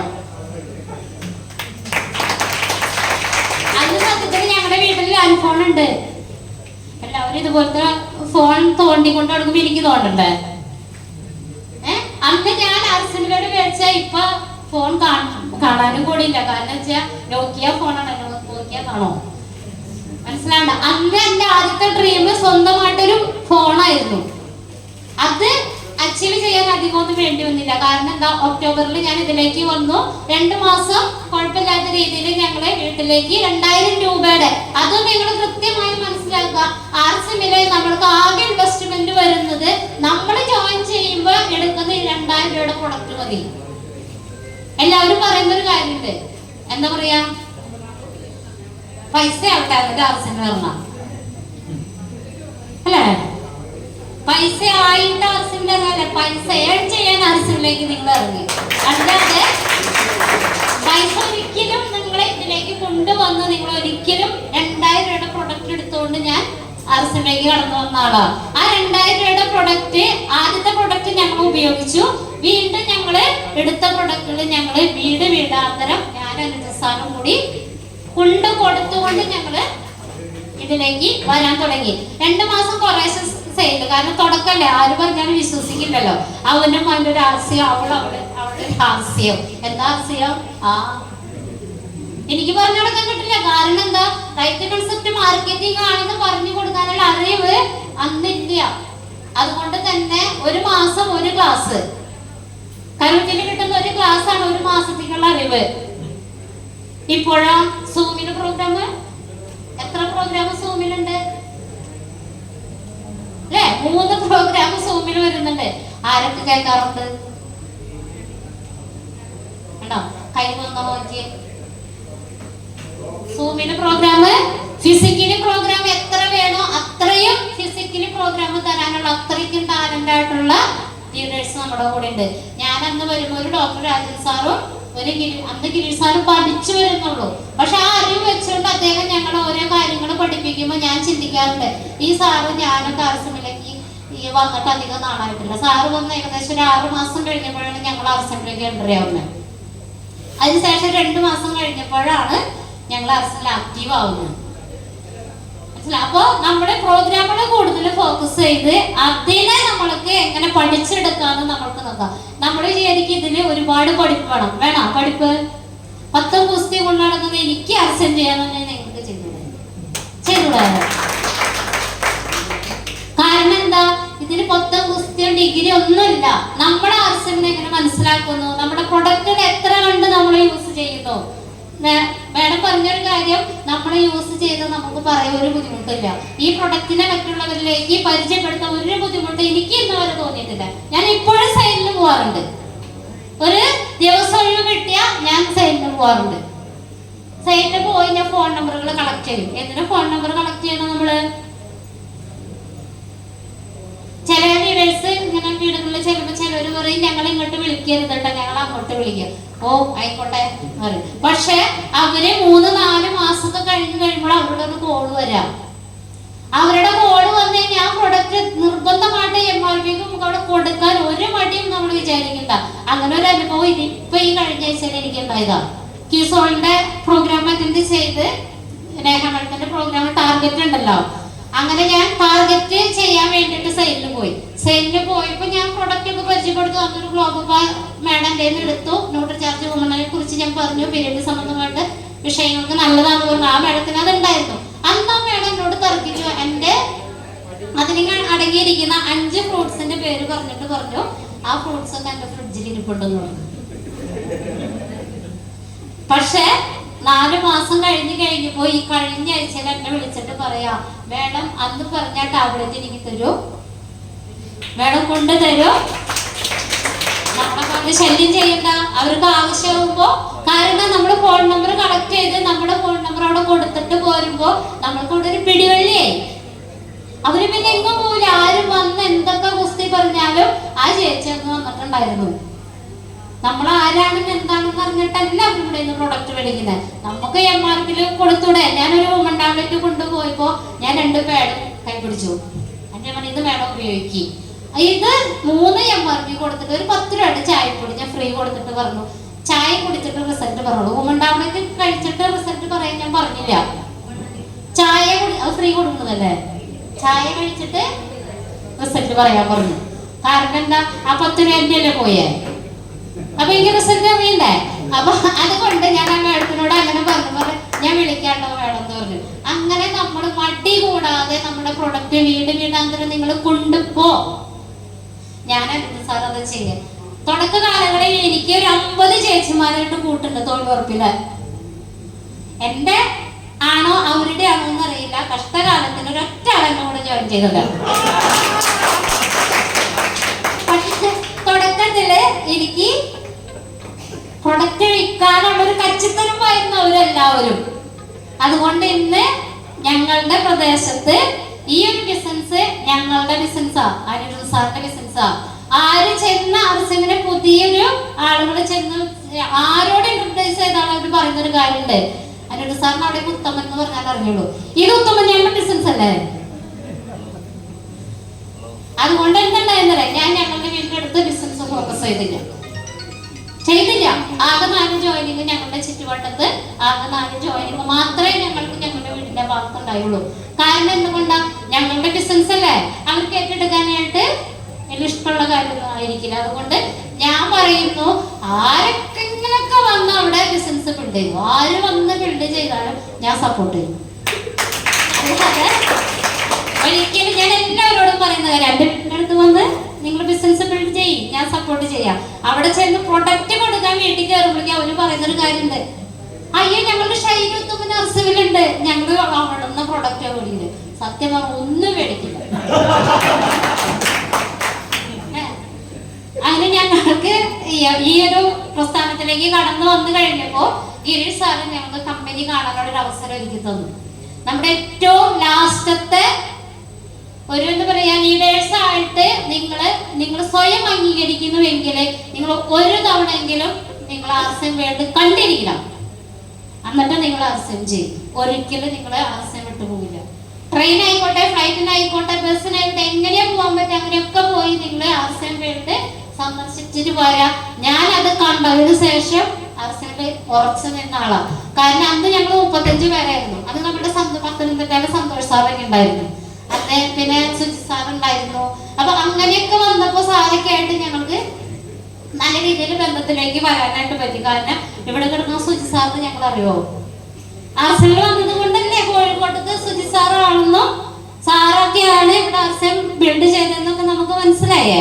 അപ്പൊ അതുകൊണ്ട് തന്നെ സാറിനെ പരിചയപ്പെടാനുള്ള അവസരം കിട്ടിയത് ആദ്യത്തെ ട്രെയിൻ യാത്രയിലായിരുന്നു. അങ്ങനെ ഞങ്ങള് ബിൽവാരെ പോയി. അവിടെ ചെന്നപ്പോ MD യുടെ ഒരു വാക്കാണ് സത്യത്തില് നമ്മള് ആർസ്യമിൽ പിടിച്ചു നിർത്താം. കാരണം അന്ന് ഞാൻ നേരത്തെ പറഞ്ഞു എനിക്ക് ഹിന്ദി നല്ലോണം അറിയാം. ഇവിടെ MD മലയാളം സംസാരിക്കുവോ? സംസാരിക്കോ സാറ്? ഇല്ല. അതുകൊണ്ട് തന്നെ എനിക്ക് സാറ് പറഞ്ഞതൊന്നും മനസ്സിലായില്ല. പക്ഷെ സാറ് പറഞ്ഞൊരു കാര്യമുണ്ട്, ഞാൻ എങ്ങനെയാ സാറിനോട് ഇത് ചോദിക്കാം. അന്ന് നമ്മുടെ കൂടെ ഒരു സാറ് ചോദിച്ചൊരു കാര്യം, ഞങ്ങൾ ആർസ്യം പ്രൊഡക്റ്റുകളെ നല്ല രീതിയിൽ പ്രൊമോട്ട് ചെയ്ത് മുന്നോട്ടേക്ക് വരുമ്പോ ഈ പ്രൊഡക്റ്റിന്റെ ക്വാളിറ്റി കുറയില്ല എന്ന് എന്താണ് ഉറപ്പ്? ശരിക്കും അന്ന് നമ്മുടെ മൂർത്തി സാറിന്റെ കണ്ണിലൊക്കെ ഭയങ്കര സങ്കടം കണ്ടൊരു ദിവസം. സാറ് ചോദിച്ചൊരു കാര്യം, എങ്ങനെയാ മലയാളത്തില് നമുക്ക് മാത്രമല്ല മനസ്സിലാവുള്ളൂ. അപ്പൊ സാറ് സ്റ്റേജിൽ പറയാം, എങ്ങനെ ഞാൻ സാറിനോട് ചോദിക്കാണ്ട് പറ്റില്ല, ആണ് മലയാളത്തില് ചോദിക്കുന്നത്. പക്ഷെ MD പറഞ്ഞൊരു കാര്യം, പ്രൊഡക്റ്റ് നിങ്ങൾ കൊടുക്കുമ്പോ നിങ്ങളാണ് പ്രൊഡക്റ്റിന് ഗ്യാരണ്ടി കൊടുക്കേണ്ടത്. കാരണം MDനെ അവരറിയില്ല, പ്രൊഡക്ഷൻ എവിടെയാണെന്ന് അറിയില്ല, നമ്മൾക്ക് മാത്രമേ അറിയുള്ളൂ. ആ ഗ്യാരണ്ടി കൊടുത്തുകൊണ്ട് നിങ്ങൾക്ക് പ്രൊഡക്റ്റ് സെയിൽ ചെയ്യാൻ സാധിക്കുമെങ്കിൽ ഞാൻ ഗ്യാരണ്ടി പറയും. എന്ത്? ഈ ഒരു പ്രസ്ഥാനത്തെ 5 വർഷത്തെ ഒരു കോഴ്സായിട്ട് നിങ്ങൾക്ക് ഏറ്റെടുക്കാൻ സാധിക്കുകയാണെങ്കിൽ നിങ്ങളെയും നിങ്ങളുടെ തലമുറകളെയും ഞാൻ സംരക്ഷിക്കും. അത് അന്ന് MD പറഞ്ഞ 2017 ഞാൻ ഫെബ്രുവരി മാസത്തിൽ ഞാൻ സാറിനെ കാണാൻ പോകും, നമ്മുടെ ബിൽവാരം കാണാൻ പോകുമ്പോ സാറ് പറഞ്ഞ ഒരു വാചകം ഉണ്ടല്ലോ, എവിടെയോ കിടക്കുന്ന നമ്മുടെ TCG അല്ലെ, എവിടെയോ കിടക്കുന്ന നമ്മുടെ മൂർത്തി സാറ്, ഗോപകുമാർ സാറ്, നമിക്കണ്ടേ അവരെ? നമ്മൾക്ക് ഇപ്പൊ എന്താ സുഖം? കയ്യിലിങ്ങനെ വെട്ടി തുറന്നിട്ടേക്കല്ലേ അല്ല, അവരെന്തോരം കല്ലും മുള്ളിലൂടെ ഒക്കെ സഞ്ചരിച്ചിട്ടാണ് അവർ ഈ നിലയിൽ എത്തിയെന്ന് നമ്മള് ഒന്ന് ചിന്തിച്ചാൽ മതി. അന്ന് ഞങ്ങള് തിരിച്ചു പോന്നു കഴിഞ്ഞപ്പോ ഡോക്ടർ രാജൻ സാറിന്റെ ട്രെയിനിൽ നമ്മൾ പോരുമ്പോ എല്ലാവർക്കും അറിയാം അല്ലെ, പോയവർക്ക് എല്ലാവർക്കും അറിയാം. ഇവിടുന്ന് അങ്ങോട്ട് പോയാലും ക്ലാസ്, അവിടെ നിന്ന് ഇങ്ങോട്ട് പോയാൽ ക്ലാസ്, കൗൺസിലിംഗ് കാര്യങ്ങളൊക്കെയാണ്. നമുക്കൊരു ബോറടി എന്നുള്ള സംഭവമില്ല, ഭയങ്കര എൻജോയ്മെന്റ് അല്ലേ. അന്ന് ഞാൻ പോകുമ്പോ എന്റെ മോളുടെ ഡാൻസിന്റെ ആദ്യത്തെ അരങ്ങേറ്റം, നിങ്ങൾ പോവോ? ഇട്ടിട്ട് പോവാ? നമുക്ക് ഡാൻസിനായിരുന്നു പ്രാധാന്യം, അതുകൊണ്ട് പോവില്ല. പക്ഷെ അന്ന് ഞങ്ങളുടെ വീട്ടിലെ ഉത്സവം കൊടി കയറി അന്ന് ഞങ്ങൾ ബിൽവാരയ്ക്ക് പോയിട്ട് കൊടി ഇറങ്ങി എന്നാ ഞങ്ങൾ വീട്ടിലെത്തുന്നത്. ഞങ്ങളുടെ വീടിന്റെ ഉമർത്ത് കൂടെ താഴെ, ഞങ്ങള് ഉമർത്തുന്ന അന്ന് താഴം പോണെ, ഞങ്ങളുടെ വീട് മാത്രം അടച്ചിട്ടിരിക്കുന്നു. എന്റെ മോൾ എന്റെ വീട്ടില്, ചേട്ടന്റെ വീട്ടില് മോൻ. എന്നാലോചിക്ക്, നമ്മുടെ കൊല്ലത്തില് ഒരിക്കൽ വരുന്ന ഒരു ഉത്സവത്തിന്റെ പ്രാധാന്യം പോലും മറന്നുകൊണ്ട് ഞങ്ങൾ ബിൽവാരം കാണാൻ പോയി. തിരിച്ചു വന്നപ്പോ രാജൻ സാറിന്റെ ഒറ്റ വാക്ക് ഇപ്പോഴും എന്റെ കാതിൽ ഇങ്ങനെ പ്രകമ്പനം കൊള്ള. എന്താ സാറ് പറഞ്ഞെന്നറിയോ? സാറ് പറഞ്ഞൊരു കാര്യം, കാരണം ഞാൻ എന്റെ അവസ്ഥകള് ട്രെയിൻ വെച്ച് എല്ലാവരുടെ അവസ്ഥകൾ ഇങ്ങനെ പറഞ്ഞപ്പോ ഞാൻ സാറിനോട് എന്റെ വീട്ടിലെ അവസ്ഥകൾ കാര്യങ്ങൾ ഞാൻ പറഞ്ഞു. സ്വന്തമായിട്ടൊരു വീട്ടിലെ തറവാട്ടിലാണ് താമസം, വേറൊരു വരുമാനമില്ല, വീടിന്റെ മുകളിൽ കൂടെ ടവർ ലൈനാണ്. വല്ലതും നട്ടുപിടിപ്പിക്കാൻ പറ്റുമോ? ഒരു വീട് മാത്രം. ഒന്ന് ആലോചിക്കുക, ടൈലറിംഗ് ഫീൽഡ് കൊണ്ട് തന്നെ നമ്മൾ മുന്നോട്ടേക്ക് പോകേണ്ടിയിരുന്നപ്പോ സാറ് പറഞ്ഞൊരു കാര്യം, അല്പം സാറിന് ഷൈനിന്റെ എടുത്തിട്ട് ലാസ്റ്റ് വണ്ടിയാ, ലാസ്റ്റ് വണ്ടിയാ. ഈ ട്രെയിനിൽ നിന്ന് നിങ്ങൾ ഇറങ്ങിയിട്ടില്ല എന്നുള്ളൊരു മനോഭാവത്തോടു കൂടി നിങ്ങൾ അർസ്യം ചെയ്യൂ.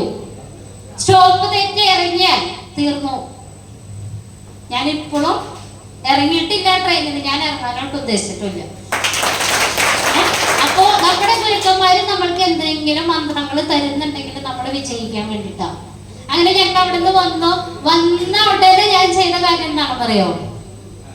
ടൈലർ ഷോപ്പിന്റെ പാതി ഭാഗത്ത് അന്ന് ഞങ്ങളുടെ വീട്ടില് ഈ പറഞ്ഞ പോലെ ആരും ബിസിനസ്സിനായിട്ട് ഞങ്ങളുടെ കൂടെ വന്നിട്ടില്ല.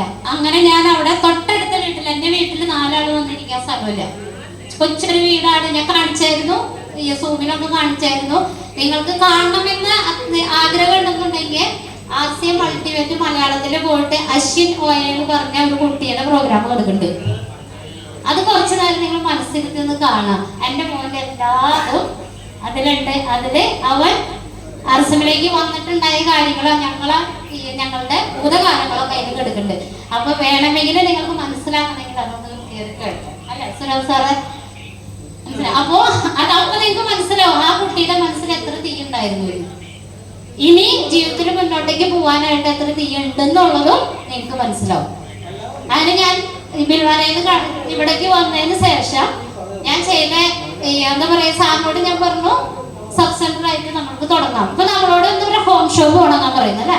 ഹോം ഷോപ്പ് തുടങ്ങാൻ പറയുന്നത് ഡിസ്പ്ലേ വാൾ. എത്ര പേർക്ക് ഡിസ്പ്ലേ വാൾ ഉണ്ട്? ആ, എല്ലാവർക്കും ഡിസ്പ്ലേ വാൾ ഉണ്ടാ? എത്ര പേര് ഡിസ്പ്ലേ വാൾ ആക്റ്റീവാണ്? എല്ലാവരും ആക്റ്റീവാണ്. അന്ന് നിങ്ങൾക്ക് തന്നെ ഒരു കൈയ്യടി കൊടുക്കും. കാരണം ഡിസ്പ്ലേ വാൾ എടുത്തിട്ട് ചത്തിരിക്കുന്ന ഡിസ്പ്ലേ വാളുകളുണ്ട്. അതുകൊണ്ട് ചോദിച്ചത് എത്ര ആക്റ്റീവ് ഉണ്ടെന്ന്. പക്ഷെ ആ ഡിസ്പ്ലേ വാളിലൂടെ എനിക്ക് പറ്റിയതുപോലെ നിങ്ങൾക്കും ഒരുപാട് അച്ചീവ്മെന്റുകൾ നേടിയെടുക്കാനായിട്ട് സാധിക്കും. കാരണം ഞാൻ അന്ന് ഡിസ്പ്ലേ വാൾ എന്ന് പറയുമ്പോൾ അന്ന് നമുക്ക് ബില്ലടിക്കാനുള്ള സിസ്റ്റം ഇല്ല, ഉണ്ടോ? ഇല്ല. പക്ഷെ ഞങ്ങളുടെ ടൈലറിംഗ് ഷോപ്പിന്റെ പകുതി ഭാഗത്ത് ഞങ്ങള് 60,000 രൂപയുടെ പ്രൊഡക്റ്റ് ഇറക്കി വെച്ചു. 2000 നിന്ന് തുടങ്ങി 60,000 രൂപയുടെ പ്രൊഡക്റ്റ് ഇറക്കാന്ന് പറഞ്ഞിട്ടുണ്ടെങ്കിൽ കയ്യിലെടുക്കാനായിട്ട് പൈസ ഇല്ല. ബിൽവാരയ്ക്ക് പോയി തന്നെ ചേട്ടൻ എന്നെ സഹായിച്ചിട്ടാ. അത് ഞാൻ ഇവിടെ വന്നിട്ട് ഞാനൊരു ഡിസിഷൻ എടുക്കുക ചെയ്യണേ, ഈ പ്രൊഡക്റ്റ് മറ്റുള്ളവരിലേക്ക് എത്തിക്കാനായിട്ട് എന്തൊക്കെ സംഭവിച്ചാലും നമുക്ക് സബ് സെന്റർ വേണം. അപ്പൊ ഞങ്ങളാണെങ്കിൽ അവിടെ ഇരിപ്പുണ്ട്, ഞങ്ങളവിടെ ടൈലറിംഗ് ചെയ്തുകൊണ്ട് തന്നെ ആളുകൾ വന്ന് വാങ്ങിക്കുകയും ചെയ്യും. അങ്ങനെ ഞങ്ങള് സബ് സെന്റർ ഓപ്പൺ ചെയ്യാൻ ഒരു വ്യക്തിയുടെ കയ്യിൽ നിന്ന് ഞങ്ങള് എന്റെ മാലയും ഒരു വളയും കൂടി കൊണ്ടുപോയിട്ട് സാറ് പണയം വെക്കാനായിട്ട് കൊണ്ടുപോയി. അവിടെ ചെന്നപ്പോ ആ സാറ് ഒരുപാട് അനിത സാറിന്റെ മനസ്സിന് വിഷമിപ്പിക്കുന്ന രീതിയിൽ ഒത്തിരി സംസാരിച്ചു. അന്നാള് പൈസയൊക്കെ പലിശക്ക് കൊടുക്കുന്ന ഒരാളാണ് തന്നില്ല ആള്. അപ്പൊ ആളെന്നോട് പറഞ്ഞു, എന്താ വെച്ചാൽ വിൽക്കാൻ മടിയായതുകൊണ്ടാണ് സാറ് പണം വെക്കാൻ ചെല്ലുന്നത്. അപ്പൊ ഞാൻ സാറിനോട് പറഞ്ഞത്, നിങ്ങൾ എന്തിനാ ഈ വല്ലവരുടെയും കൈകാലം പിടിക്കാൻ പോകണം, നിങ്ങൾ അത് കൊണ്ടുപോയി വിൽക്ക്. അർസമിൽ നിന്നാൽ നമ്മൾക്ക് നേടാൻ നമുക്ക് പറ്റാത്തതൊന്നുമില്ല എന്ന് കണ്ട് മനസ്സിലാക്കി വന്ന എനിക്ക് അത് വിൽക്കാൻ പറയാനായിട്ട് ഒരു ബുദ്ധിമുട്ടുണ്ടായിരുന്നില്ല. അങ്ങനെ ഈ മാലയും വളയും കൊണ്ടുപോയി സാറ് വിറ്റ് 60,000 രൂപ കൊണ്ടുവന്ന് ആ 60,000 രൂപയ്ക്ക് ഞങ്ങൾ പ്രൊഡക്റ്റ് എടുത്തു. പ്രൊഡക്റ്റ് എടുത്ത് ഞങ്ങള് സബ് സെന്റർ തുടങ്ങാനായിട്ട് റാക്ക് കാര്യങ്ങളൊക്കെ അടിച്ച് ഒക്കെ സെറ്റ് ചെയ്തു. നമ്മുടെ മൂർത്തി സാറ് വന്ന് ഉദ്ഘാടനം ചെയ്തു. ഒരു കൊച്ചു കുഗ്രാമമാണ് ഞങ്ങളുടെ ഇവിടെ, ടൗൺ അല്ലേ. കൊച്ചു കുഗ്രാമത്തില് 2.5 ലക്ഷത്തിന്റെ ബിസിനസ് ഞങ്ങൾ അവിടെ കൊണ്ടുവന്നു. ഞങ്ങളുടെ ടീമല്ല നിങ്ങൾ മനസ്സിലാക്കണം. എന്തുകൊണ്ടാണ് അത് വരാൻ കാരണം എന്നറിയോ? ഇന്നിപ്പോ ഡിസ്പ്ലേ വാളില് നമ്മൾക്ക് പ്രൊഡക്റ്റ് കിട്ടിയ ഒരു ക്രോസ് ലൈൻ ഒന്ന് ബില്ലടിച്ചു തുടങ്ങാൻ മടിയാ. അന്ന് ഡിസ്പ്ലേ വാളില്ല. എന്നിട്ട് പോലും നമ്മുടെ ഷോപ്പില് ആര് കാർഡുണ്ടെന്ന് പറഞ്ഞ ആര് വന്നാലും അവർക്കൊക്കെ ഞങ്ങൾ ബില്ലടിച്ചു കൊടുക്കും. എങ്ങനെ? ഒരു ബുക്കിൽ എഴുതി വെക്കുക, അവർ മേടിക്കുന്ന കാര്യങ്ങളൊക്കെ എഴുതി വെച്ച് അവർ ഐഡി നമ്പർ കൊണ്ടുവച്ച് കാലത്ത് 10 മണിക്ക് എന്നിട്ട് സാറ് ആഴ്ചയിൽ ഒരിക്കൽ ബില്ലടിക്കാൻ പോയി 4 മണിയായിട്ട് വീട്ടിൽ വരാം. അന്ന് പറയേ ആളുകൾ പറയും, ഉത്തവന്റെ അടുത്ത് പൊക്കോ ബില്ലടിച്ചിട്ട്. അങ്ങനെ നമ്മൾക്ക് ക്രോസ് ലൈനിൽ നിന്ന് പോലും വർക്ക് ചെയ്യുന്ന ആളുകളെ ചൂണ്ടിക്കാണിച്ച് ഞങ്ങൾക്ക് തന്നിട്ടുണ്ട്. അതുകൊണ്ട് ഞാൻ എല്ലാവരോടും എല്ലാ മീറ്റിങ്ങിലും ഞാൻ പറയാറുണ്ട്, ഒരാളും ടീമും നോക്കരുത്. ആർസിഎം മൊത്തത്തിൽ ആർസിഎം പടർന്ന് എല്ലാവർക്കും വരുമാനം കിട്ടണം അല്ലേ? നമ്മുടെ MD-യുടെ ലക്ഷ്യം അതല്ലേ, നല്ലൊരു ഭാരതത്തെ നിർമ്മിക്കാന്നുള്ളത്. ഒരാൾക്ക് തന്നെയുള്ള ഒരു കുത്തകയൊന്നല്ല ആർസിഎം. എല്ലാവർക്കും ഒരേപോലെ വരുമാനം നേടിയെടുക്കാന്, ആ വരുമാനം നേടാനായിട്ട് നമ്മൾക്ക് എന്ത് ഹെൽപ്പാണ് അവർക്ക് ചെയ്തു കൊടുക്കാൻ പറ്റുക അതൊക്കെ നമ്മൾ ചെയ്തു കൊടുക്കാം. അത് നമ്മൾ ചെയ്ത് നോക്കിയേ നമ്മുടെ ബിസിനസ്സിന് ഉയർച്ച ഉണ്ടാവും. ശരിക്കും MD പറയുന്നത് നമ്മളുടെ നല്ല മനസ്സിനുള്ള ഉടമയായി തീരാൻ പറയുന്നത് അല്ലേ? ഉള്ളതല്ലേ? ഒരു നല്ല മനുഷ്യനായി തീരാനാണ് നമ്മളോട് പറയുന്നത്. നമുക്ക് ആയിക്കോട്ടെ, എന്തിനാ നമ്മള് ആരെങ്കിലും മേടിച്ചോളാം, ആരെങ്കിലും വളരട്ടെ. നമുക്ക് നല്ല അഭിമാനത്തോടുകൂടി പറയാൻ പറ്റണം ഇന്ന ടെക്നിക്കിൽ വെച്ച്. ഇപ്പൊ കോഴിക്കോട് ഭാഗത്തേക്ക് എന്തെങ്കിലും അത്യാവശ്യത്തിന് വരണപ്പോ ഞങ്ങൾ തന്നെ വന്ന എത്രയോ ലീഡേഴ്സിനെ വിളിച്ച് ഞങ്ങൾക്ക് സപ്പോർട്ട് കിട്ടില്ലേ? ഇവിടുന്ന് നിങ്ങളുടെ മക്കള് ചാണകുടിക്കോ ഞങ്ങളെ വിളിക്കും, ഞങ്ങള് ചെയ്തു കൊടുക്കും. അതാണ് ആർസിഎമ്മിൽ കിട്ടുന്ന ഏറ്റവും വലിയൊരു നന്മ. അങ്ങനെ ഞങ്ങൾ സബ് സെന്റർ തുടങ്ങി നല്ല രീതിയിൽ ടീം ബിൽഡ് ചെയ്തു. മുള്ളിനും ഉള്ളോണ്ടെടുക്കണമെന്നൊരു ചൊല്ലുണ്ട് അല്ലേ? ഞങ്ങളുടെ ഗിരീഷ് സാർ എല്ലാ ദിവസവും വീട്ടിലേക്ക് വരും. 7 മണിക്ക് വന്ന് 11 മണിക്ക് പോവാം. അപ്പോ അടുത്ത് ഉള്ള ആളുകൾക്ക് ഒരു സംശയം, എന്തിനാ എന്നും വരുന്നത് അല്ലെ? നമുക്കുണ്ടാവുന്ന ഒരു സംശയം, ഇയാൾ എന്നും വരുന്നുണ്ടല്ലോ, വൈകിട്ട് വന്ന ഈ പാതിരായിട്ടുമ്പോൾ ഇതെന്താ പരിപാടി അല്ലേ? അപ്പൊ ഞാൻ എന്താ ചെയ്യുന്നറിയോ, ആ നോക്കി നിൽക്കുന്ന വീട്ടില് ഒരു കോമഡിങ് കൊണ്ടുവച്ചു.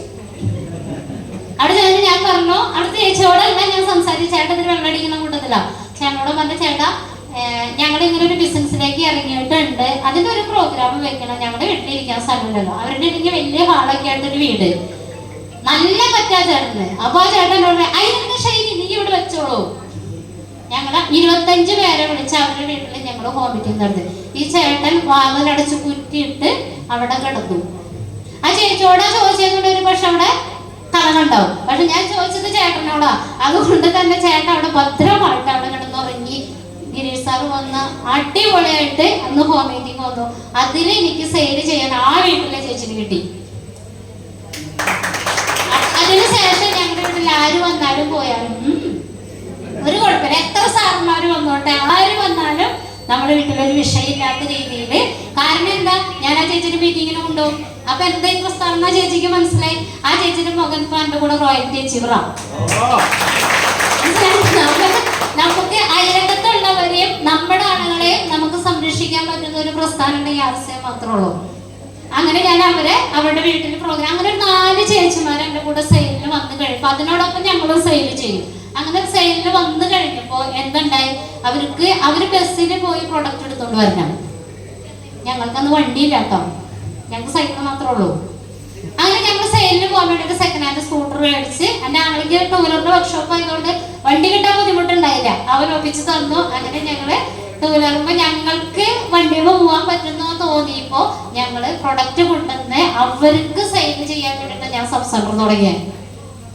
അപ്പോ അവര് സെയിൽ ചെയ്യാൻ തുടങ്ങി. അവരെല്ലാ ദിവസവും വന്ന് വൈകിട്ട്, കാരണം എന്താ, അവരാണെങ്കിൽ ബസ്സിന് കയറി പോയി വാങ്ങിച്ചിട്ട് വേണം രണ്ടാമത് പിറ്റേ ദിവസം സെയിൽ ചെയ്യണം. വീണ്ടും വൈകുന്നേരം പോണം. ലോട്ടറി എടുക്കാനായിട്ട് ആളുകൾ പോണ പോലെ വൈകിട്ട് പോണം, കാലത്ത് പോണം, അതുപോലെ ആയിരുന്നു. പക്ഷെ അവരിങ്ങനെ വർക്ക്ഷോപ്പിൽ താങ്ങി പിടിച്ച് കൊണ്ടുവരുന്ന കണ്ടപ്പോ സത്യം പറഞ്ഞാൽ ഞാൻ പണിയെടുത്ത് ശീലമുള്ളത് കൊണ്ടും അവരുടെ വരവ് കണ്ടപ്പോ എന്റെ മനസ്സിനുള്ളിലൊരു ഇതായി. അപ്പൊ ഞാൻ ചേട്ടനോട് ഒന്നും നോക്കണ്ട, അവർക്ക് ബില്ലടിച്ച് കൊടുക്കാൻ അതിന് നമുക്ക് ചെയ്യാം എന്നുള്ള രീതിയിൽ സബ് സെന്റർ ആരംഭിച്ചത്. പക്ഷെ ആ സബ് സെന്റർ ആരംഭിച്ചു കഴിഞ്ഞപ്പോ അതുപോലെയുള്ള സബ് സെന്ററുകളെയും അതുപോലെ തന്നെ ഹോം ഷോപ്പുകളെയും നമുക്ക് ഡ്യൂപ്ലിക്കേഷൻ ചെയ്ത് കൊണ്ടുവരാൻ പറ്റി. നമ്മളുടെ ഷോപ്പ് കാണിച്ചാൽ നിങ്ങളുടെ ഡിസ്പ്ലേ വാള് കാണിച്ചുകൊണ്ട് നിങ്ങളുടെ കൂടെ വരുന്നവർക്ക് അതൊരു മാതൃകയാക്കി കാണിച്ചുകൊണ്ട് അതിനെന്താ ചെയ്യണ്ടേ, നിങ്ങൾ മാസത്തിൽ ഒരിക്കൽ നമ്മുടെ വീട്ടിൽ തന്നെ ഹോം മീറ്റിംഗ് വയ്ക്കുക, നിങ്ങളുടെ കൂടെ അസോസിയേറ്റ് ചെയ്ത ആളുകളെ വിളിക്കുക, അത് കാണിച്ചു കൊടുക്കുക. എനിക്കും ഇതുപോലെ ചെയ്യണം എന്നുള്ളൊരു മനോഭാവം അവരിലേക്ക് വരുത്തിക്കുക. പിന്നെ അവര് ചെയ്തോളും. പിന്നെ അവർക്ക് നമ്മൾ ഹെൽപ്പ് ചെയ്ത് കൊടുക്കുക. നമ്മൾ ആദ്യത്തെ ഒരു ഡിസ്പ്ലേ വാർഡ് ഇനോഗ്രേഷൻ കഴിഞ്ഞ് പിന്നെ നമ്മുടെ വീട്ടിലൊന്നും നമ്മൾ തിരിഞ്ഞു നോക്കില്ല അല്ലെ. അതിന്റെ പ്രൊഡക്റ്റ് കൊണ്ടുവച്ച് നമ്മളിങ്ങനെ റൺ ചെയ്യിച്ചുകൊണ്ടിരിക്കും. പക്ഷെ നിങ്ങൾ മാസത്തിൽ ഒരിക്കൽ ഒരു പ്രോഗ്രാം അവിടെ ചെയ്തു നോക്കിയേ, നിങ്ങൾ ഓരോരുത്തരുടെ വീട്ടിൽ ചെയ്ത് നോക്കിയാൽ ഡബിൾ റിസൾട്ട് കിട്ടും നിങ്ങൾക്ക്. അങ്ങനെ നമ്മൾ ഹോം മീറ്റിങ്ങുകൾക്ക് ഇപ്പൊ ഗിരീഷ് സാറൊക്കെ തുടക്ക കാലങ്ങളിൽ 2 മണിയാകുമ്പോൾ വിളിച്ചിട്ട് പറയാം, അനിരുദ്ധ ഇന്നിരിക്കുന്ന സമയമുണ്ട്, വേഗം 1 മണിക്കൂറത്തെ ഹോം മീറ്റിംഗ് അറേഞ്ച് ചെയ്തോ. നിങ്ങളാണെങ്കിൽ എന്താ പറയാ, വേണമെങ്കിൽ എന്താ പറയാ, പെട്ടെന്ന് ഹോം മീറ്റിംഗ് ഇപ്പൊ ലീഡർ പറയണം. മാഡത്തിന്റെ ലീഡർ ആരാ, ഇരിക്കുന്ന ആളാണോ? അന്ന് ലീഡറിനോട് ചോദിക്കാം, ചോദിക്കണ്ട, അപ്പൊ ലീഡർ പറഞ്ഞ് ചോദിക്കണ്ടാണ്. ഓക്കെ, അപ്പൊ ഞാൻ ഈ മാഡത്തിനോട് ചോദിക്കാം, മാഡം വേണമെങ്കിൽ ഇപ്പൊ സാറ് പറയാണ്, ഇപ്പൊ വേണുഗോപാൽ സാറ് പറയാണ് ഒരു ഹോം മീറ്റിംഗ് പെട്ടെന്ന് അറേഞ്ച് ചെയ്തോളാൻ. ഇപ്പൊ 2 മണി സമയം, ആ സമയത്ത് വിളിച്ചിട്ട് പറയണേ 4 മണിക്ക് ഒരു ഹോം മീറ്റിംഗ് അറേഞ്ച് ചെയ്തോളൂ, പെട്ടെന്ന് ഞാൻ റെഡിയാണ്, 1 മണിക്കൂർ നേരം കിട്ടും. മാഡം ചെയ്യോ ചെയ്യാതിരിക്കുമോ? ചെയ്യും. ഇതാണ് കാരണം ഗിരീഷ് സാറ് വിളിച്ച് പറയുന്ന സമയങ്ങളിൽ പിന്നെ ഞാൻ വേലും കീഴ് നോക്കാറില്ല, ഓടും.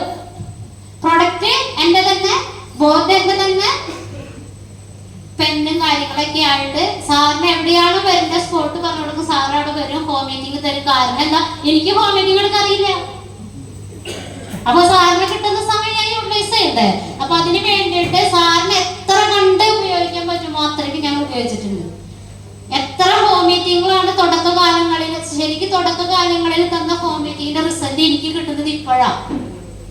കാരണം എന്താ പറയോ, തുടക്കകാലങ്ങളിൽ ഗിരീഷ് സാറിന് വലിയ കാര്യമായിട്ട് ഇതിന്റെ പ്രൊഡക്റ്റ് നോളേജ് ഒക്കെ വരുന്നുള്ളൂ, സിസ്റ്റം നോളേജ് വരുന്നുള്ളൂ. സാറ് വന്നിട്ട് അധികം ആയിട്ടില്ലല്ലോ. അതുകൊണ്ട് തന്നെ പക്ഷെ സാറിന്റെ ലക്ഷ്യം സാറിന് ഡെവലപ്പ് ആവണം, അതിലൂടെ ഞങ്ങളെ ഡെവലപ്പ് ആവണം. സാറിന് ഭയങ്കര വാശിയായിരുന്നു ഒരു ടൈലറിങ് ചെയ്യുന്ന ഒരാളെ ഡെവലപ്പ് ആക്കണമെന്ന്. അതിലേറെയായത് ഞാനാണ്. അതുകൊണ്ട് ഞാൻ രക്ഷപ്പെട്ടു.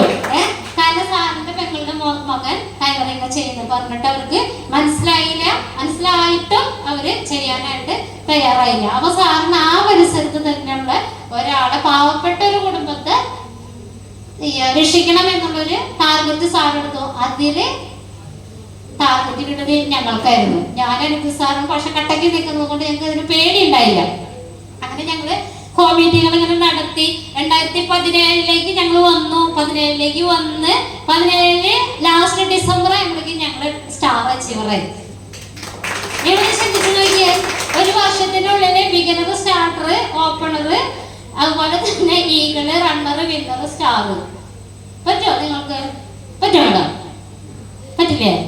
പറ്റും, ശ്രമിച്ചാൽ നടക്കും. ഈ 1 വർഷം കൊണ്ട് ഞങ്ങൾ സ്റ്റാറിലേക്ക് വന്നു. എന്തുകൊണ്ട്? ഞങ്ങൾക്ക് ശരിക്കും ഓപ്പണറൊന്നും ഞങ്ങൾ കണ്ടിട്ടില്ല.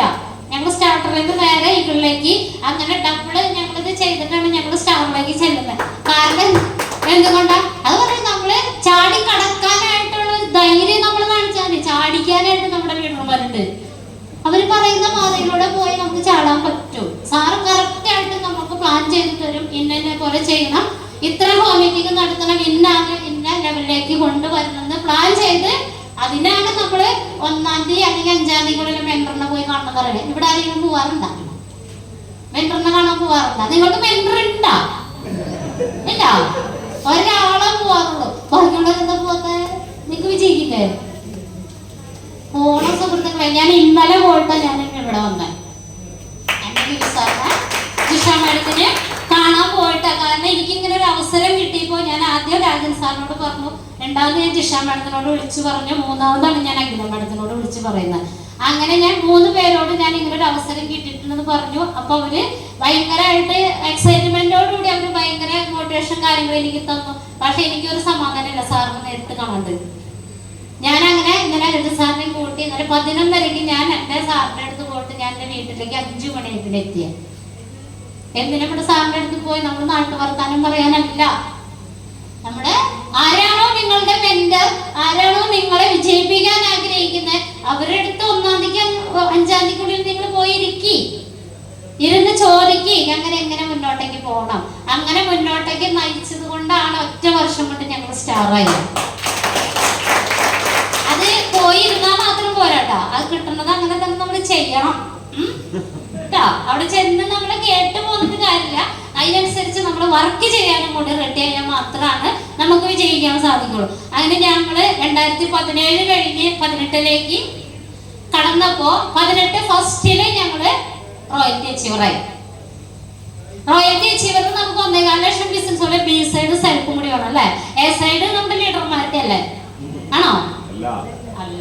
അപ്പൊ എ സൈഡിലും ബി സൈഡിലും കൂടി നമ്മള് റോയൽറ്റിയിലേക്കുള്ള വോളിയം വന്ന് റോയൽറ്റി ഞങ്ങള് അച്ചീവ്മെന്റ് എവിടെ ആഘോഷിച്ചെന്ന് അറിയണ്ടേ നിങ്ങൾക്ക്? കൂർഗില് ആർസ്യം കൊണ്ടുപോയതാ. ഒരു ടൈലറിംഗ് ചെയ്തുകൊണ്ടിരിക്കുന്ന വ്യക്തിക്ക് കൂർഗിലേക്ക് പോയി അവിടെ ഒരു ആഘോഷത്തിന് പങ്കെടുക്കാൻ അവിടെ നിന്നാണ് ട്രോഫി അടിച്ചിട്ട് വന്നത്. റോയൽറ്റിയുടെ സുരേന്ദ്രൻ സാറൊക്കെ പങ്കെടുത്ത പ്രോഗ്രാമിൽ അല്ല മേഡം, നമ്മളങ്ങനെയല്ല പോയത്. അങ്ങനെ റോയൽറ്റി ഞങ്ങൾ 2018 അവസാനിക്കുമ്പോ ഡിസംബർ മാസമായപ്പോ ഞങ്ങൾ സ്റ്റാർ പ്ലാറ്റിനം അച്ചീവറായി. നിങ്ങൾ ആലോചിച്ച് നോക്കണം എത്ര സമയം എടുക്കുന്നത്. 2 വർഷം കൊണ്ട് ഞങ്ങള് സ്റ്റാർ പ്ലാറ്റിനം അച്ചീവറായി. പറ്റാം. അന്ന് ഡ്രീം കാണാൻ പറയുമ്പോഴേ ഞങ്ങളോട് ഗിരി സാറ് പറയും ഡ്രീം എഴുതാൻ പറയും, എന്ന് അച്ചീവ് ചെയ്യണമെന്ന് എഴുതാനൊക്കെ പറയും. എഴുതി കഴിയുമ്പോൾ ഞാൻ എന്റെ ഗിരി സാറിനോട് ഞാൻ ചോദിച്ചിട്ടുണ്ട്.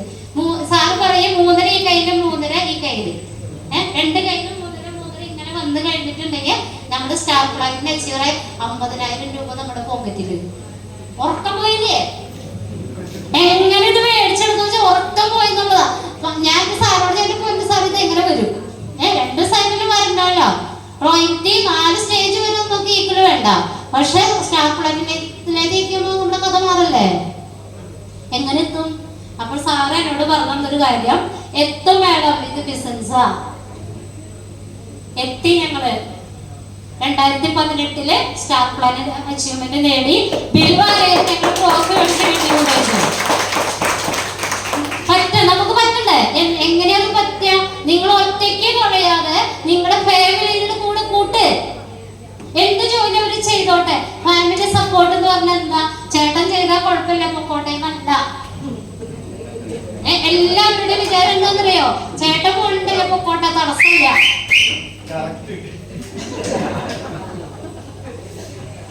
അതല്ല ഫാമിലി സപ്പോർട്ട്.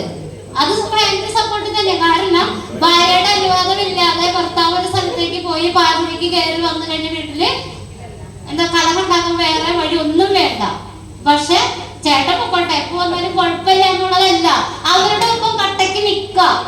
അവർ ചെയ്യുന്ന കാര്യങ്ങൾ നമ്മള് ചെയ്യാം,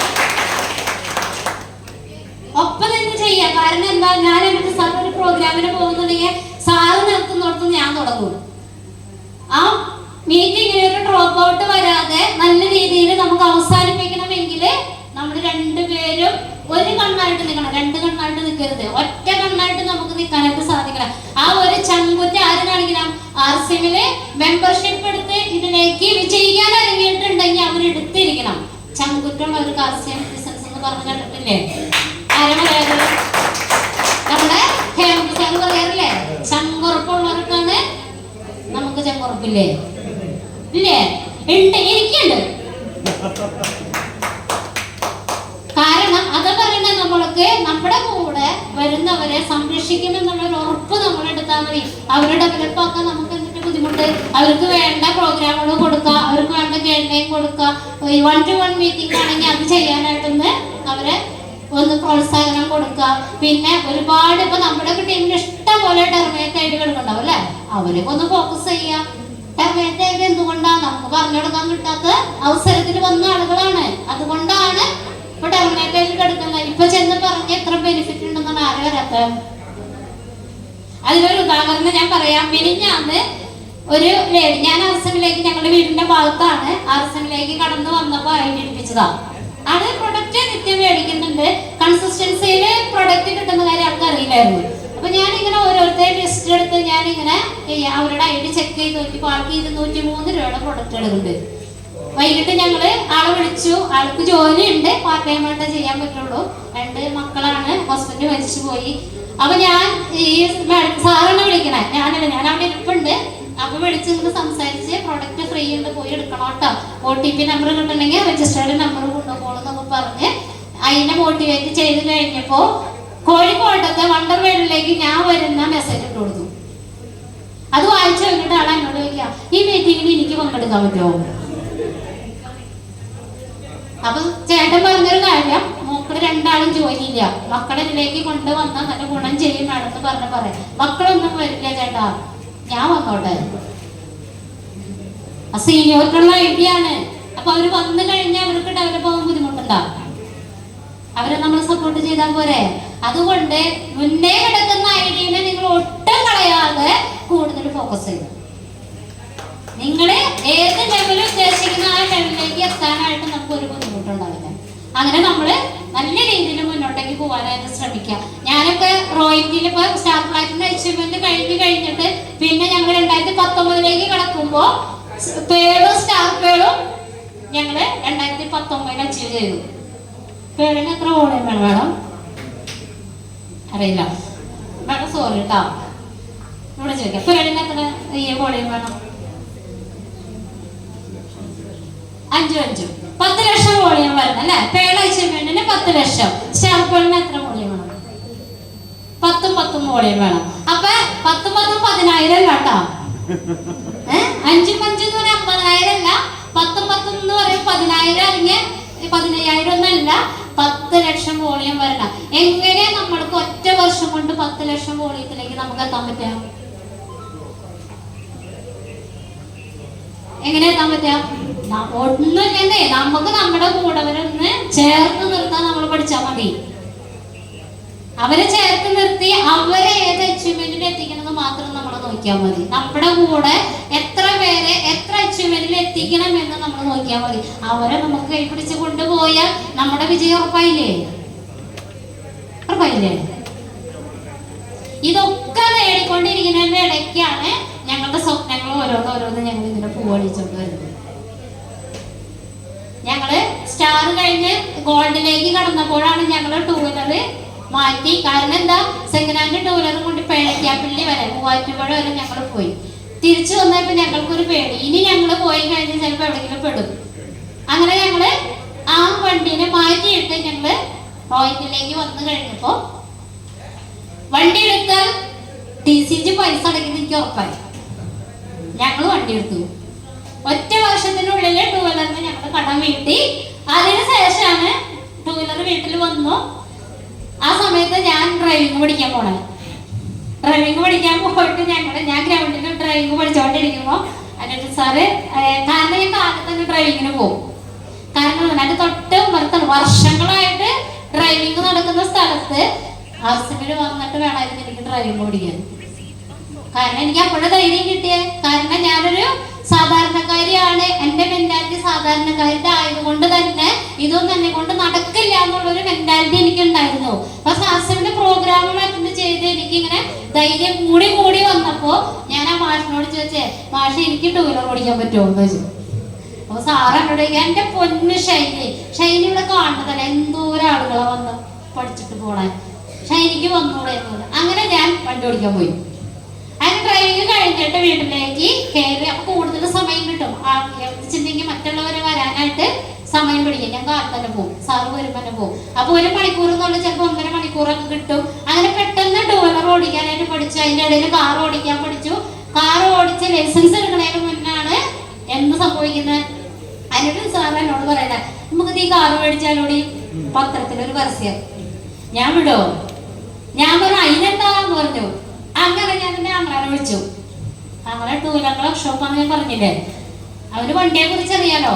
അപ്പോ വിളിച്ച് ചോദിച്ചപ്പോ അവൻ പറഞ്ഞ, ഞാൻ നിസാന്റെ വണ്ടിയിൽ എടുത്തോ, നല്ല വണ്ടിയാ.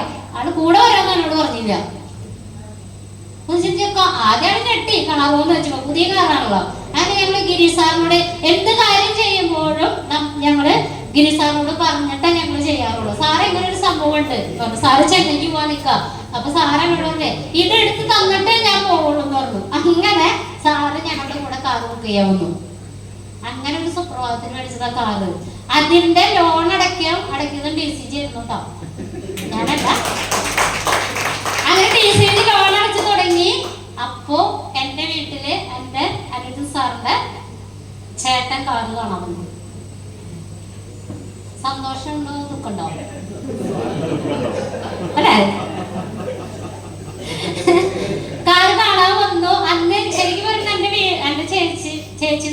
സാറിന്റെ പെങ്ങള് താമസിക്കും തൊട്ടുപുറത്താ. തൊട്ടുപുറത്ത് താമസിക്കാൻ ഒരു 11 മണിയൊക്കെ ആയിട്ടാണ് അവർ കിടക്കാറുള്ളൂ. 9 മണിക്ക് അന്ന് ഞങ്ങൾക്ക് റോഡിലൂടെ വണ്ടി ഓടിക്കാനുള്ള 2 പേർക്കും ലൈസൻസ് ആയിട്ടില്ല. അതിക്ക് മുന്നിട്ട് കാറ് വരുന്നത്. അങ്ങനെ ഞങ്ങൾ കാറ് കൊണ്ട് വീട്ടിൽ വന്നത് കുമ്പടി ഞാമക്കളുടെ പവർ ഫോൺ ലീഡർ നമ്മുടെ സജീവ് സാറായിരുന്നു. ഗിരി സാറും സജീവ് സാറും കൂടി ഞങ്ങളുടെ വീട്ടിലേക്ക് വണ്ടി കൊണ്ട് വീട്ടിലേക്ക് വണ്ടി പോയപ്പോ ഞാൻ പറഞ്ഞിട്ട് പോയത് വണ്ടി എടുക്കാൻ പോവാണ്ട് ചേച്ചി എന്ന് ഞാൻ പറഞ്ഞിട്ട് പോകണ്ട. വണ്ടി കൊണ്ട് വീട്ടിലേക്ക് മുറ്റത്തേക്ക് കയറല്ല, അവനോട് ഓറടിച്ചു. സങ്കടം ഉണ്ടാവും, ഇവിടെ ദേഷ്യം ഉണ്ടാവും. സത്യം പറഞ്ഞാൽ എനിക്കന്ന് മാനസികമായിട്ട് ഭയങ്കര സങ്കടമായിരുന്നു. കാരണം വെച്ചിട്ടുണ്ടെങ്കിൽ ആ വീട്ടിലാണോ സംഭവം വന്നിട്ട് ഞാൻ ഓടിച്ചെല്ലും. എന്റെ ചേച്ചിയുടെ വീടല്ലേ ഇത്, ആളുടെ ഏറ്റവും ഞങ്ങളെയാണ് കേട്ടോ. പ്രതീക്ഷിക്കാണ്ട് അവർക്കും ഉൾക്കൊള്ളാൻ പറ്റണില്ല. അവസാനം ചെയ്തിട്ട് ഇത് കിട്ടുമെന്ന് ഉൾക്കൊള്ളാൻ പറ്റാത്തതുകൊണ്ടാണ് അവരങ്ങനെ ചെയ്യുന്നത്. അവരും പറഞ്ഞിട്ട് കാര്യമില്ല. അവര് വാതിലടച്ച് കഴിഞ്ഞപ്പോ സജീവ് സാറ് ഗിരി സാറൊക്കെ മുഖത്തോട് നോക്കാം.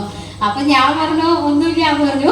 അത് കഴിഞ്ഞ് ഇവരൊക്കെ പോയി കഴിഞ്ഞപ്പോ ചേച്ചി വീട്ടിലേക്ക് വന്ന് കാറാം. അന്ന് അവരുള്ളപ്പോ വരാണെങ്കിൽ ഞങ്ങൾക്കതൊരു സന്തോഷമാകുമായിരുന്നു. അങ്ങനെ അവര് വന്ന് പിറ്റേ ദിവസം അടുത്ത ചേട്ടൻ വന്ന് കാറ് കണ്ടപ്പോ ഫസ്റ്റ് എന്നോട് പറഞ്ഞ കാര്യം എന്താണെന്നറിയോ? അടക്കി ലോണല്ലേ അടക്കി.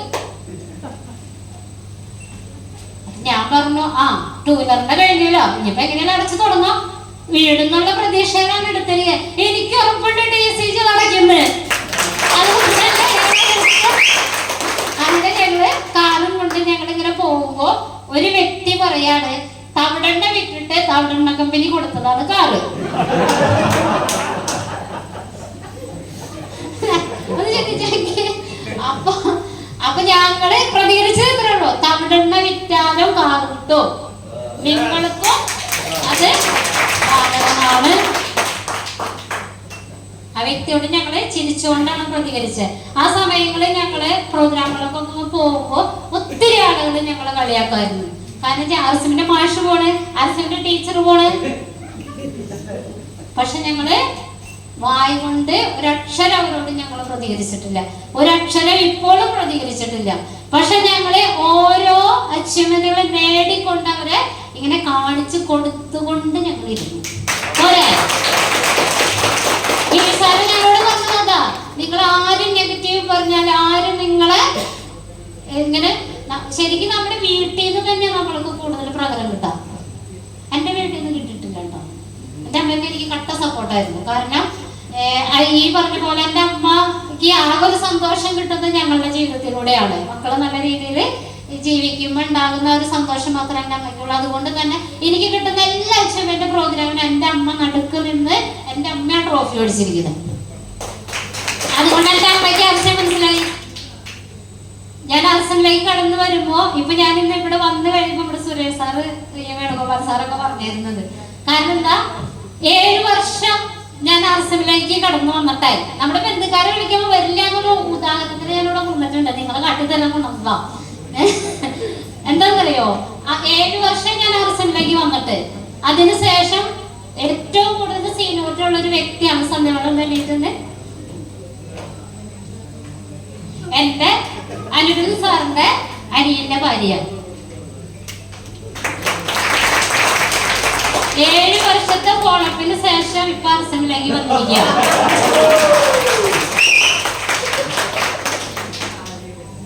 മനസ്സിലായോ? അപ്പൊ നമ്മുടെ ബന്ധുക്കാരെ കൊണ്ടുവരാൻ ബുദ്ധിമുട്ടുണ്ടോ? ഉണ്ട്. അതുകൊണ്ട് ബന്ധുക്കാരെ നിങ്ങളെ എല്ലാവരും നിങ്ങൾ ജോയിൻ ചെയ്യുക.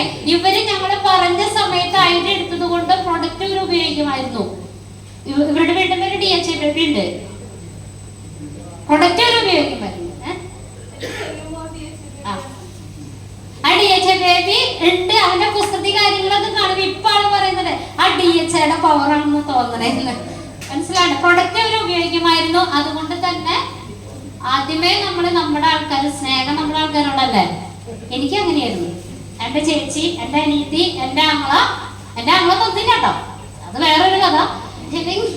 ആങ്ങളോട് ഞാൻ മോനെ ഇതിലൊരു അവസരം ഉണ്ട്, നിനക്ക് വർക്ക്ഷോപ്പിൽ പാർട്ട് ടൈം ആയിട്ട് ചെയ്യാടാന്നൊക്കെ പറഞ്ഞപ്പോ എന്റെ പൊന്നാങ്ങളെ പറഞ്ഞേ നീ ഒന്നും മിണ്ടാണ്ടന്നെ, എനിക്ക് ഇതിനൊന്നും ഒരു നേരമില്ലാന്ന് പറഞ്ഞു.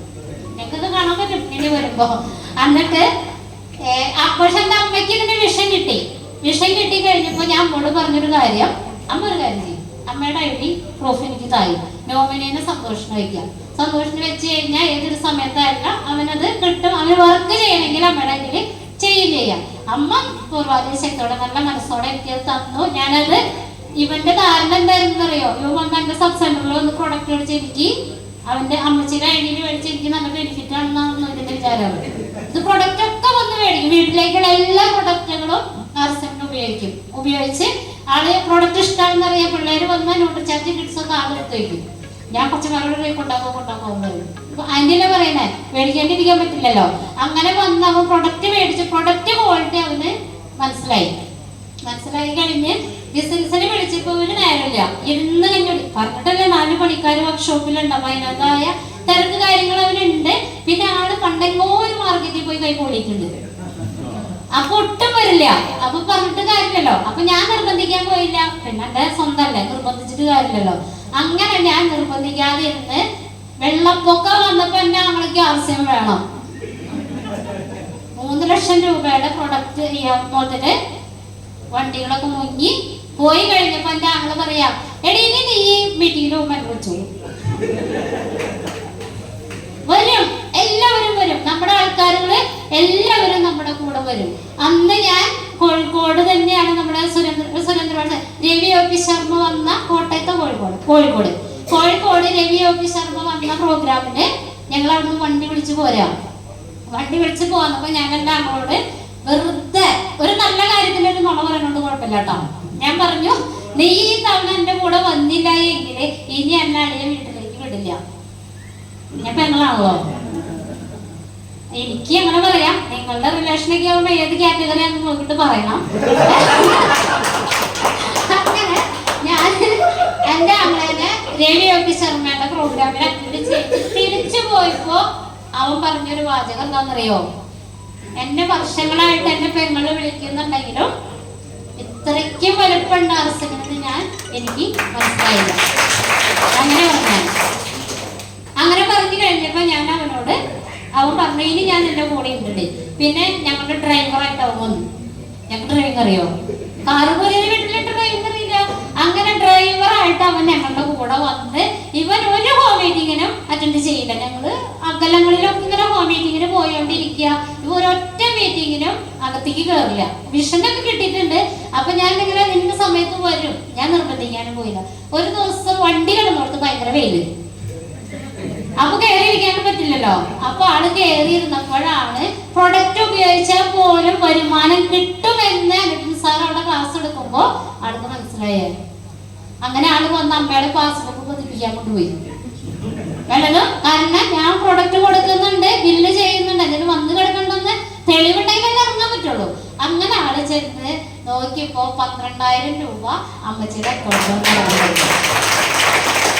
കൊറോണ സമയത്ത് വണ്ടി പണിയാനായിട്ട് പറ്റാത്ത സമയത്ത് പൈസക്ക് നല്ല ടൈറ്റ് ആയിരുന്നു. ആളെ പോയി എടുത്തു. ഇന്നിപ്പോ പ്ലാറ്റിനം അച്ചീവറാ. ഞാൻ പറഞ്ഞ നമ്മുടെ കൂടെ നമ്മുടെ ആളുകളെ നമ്മളിതിൽ ജോയിൻ ചെയ്യിച്ചിട്ട അവര് തോന്നുമ്പോ വരട്ടെ, ഓപ്പർച്യൂണിറ്റി പറഞ്ഞു കൊടുക്കുക. മനസ്സിലാകുന്ന വരട്ടെ, മനസ്സിലായില്ലെങ്കിൽ വിട്ട് കളഞ്ഞേക്കാം. ഏതെങ്കിലും സമയത്ത് വരും. പിന്നെ ചില കാറ്റഗറി ആളുകളുണ്ട്. എന്താ വെച്ചിട്ടുണ്ടെങ്കിൽ നമ്മള് ഡെവലപ്പ് ആയി വരുമ്പോ നമ്മളെ സാറൊന്നും മേഡമൊക്കെ വിളിക്കണ്ട വന്നാലോ എന്നുള്ളൊരു ഈഗോ കൂടി വരും. അങ്ങനെയുള്ള ആളുകളുണ്ട്. സീനിയോറിറ്റി എന്നൊക്കെ പറഞ്ഞിട്ട് കാര്യമില്ല, വിളിക്കണ്ടേ, അനിയനല്ലേ, ഞാൻ അനിയത്തിയല്ലേ, അങ്ങനെയുള്ള ആളുകളുണ്ടാവും. പക്ഷെ അവര് വന്നില്ലെങ്കിൽ അവരുടെ മക്കള് വരും ഉറപ്പായിട്ടും. കാരണം എന്റെ മകനെ, എന്റെ 2 ചേട്ടന്മാരുടെ മക്കള് ഒരു തവണ സന്ധ്യ മേഡത്തിന്റെ അച്ഛൻ മരിച്ചപ്പോ ഞങ്ങളവിടെ കാണാൻ പോയി. അവിടെ അങ്ങനെ സഞ്ചയനം കാര്യങ്ങളൊക്കെ നടന്നുകൊണ്ടിരിക്കുന്ന സമയത്ത് ചേട്ടന്മാര് 2 ആളും കൂടി അനിയനെ കളിയാക്കാൻ ആവശ്യം പറഞ്ഞു.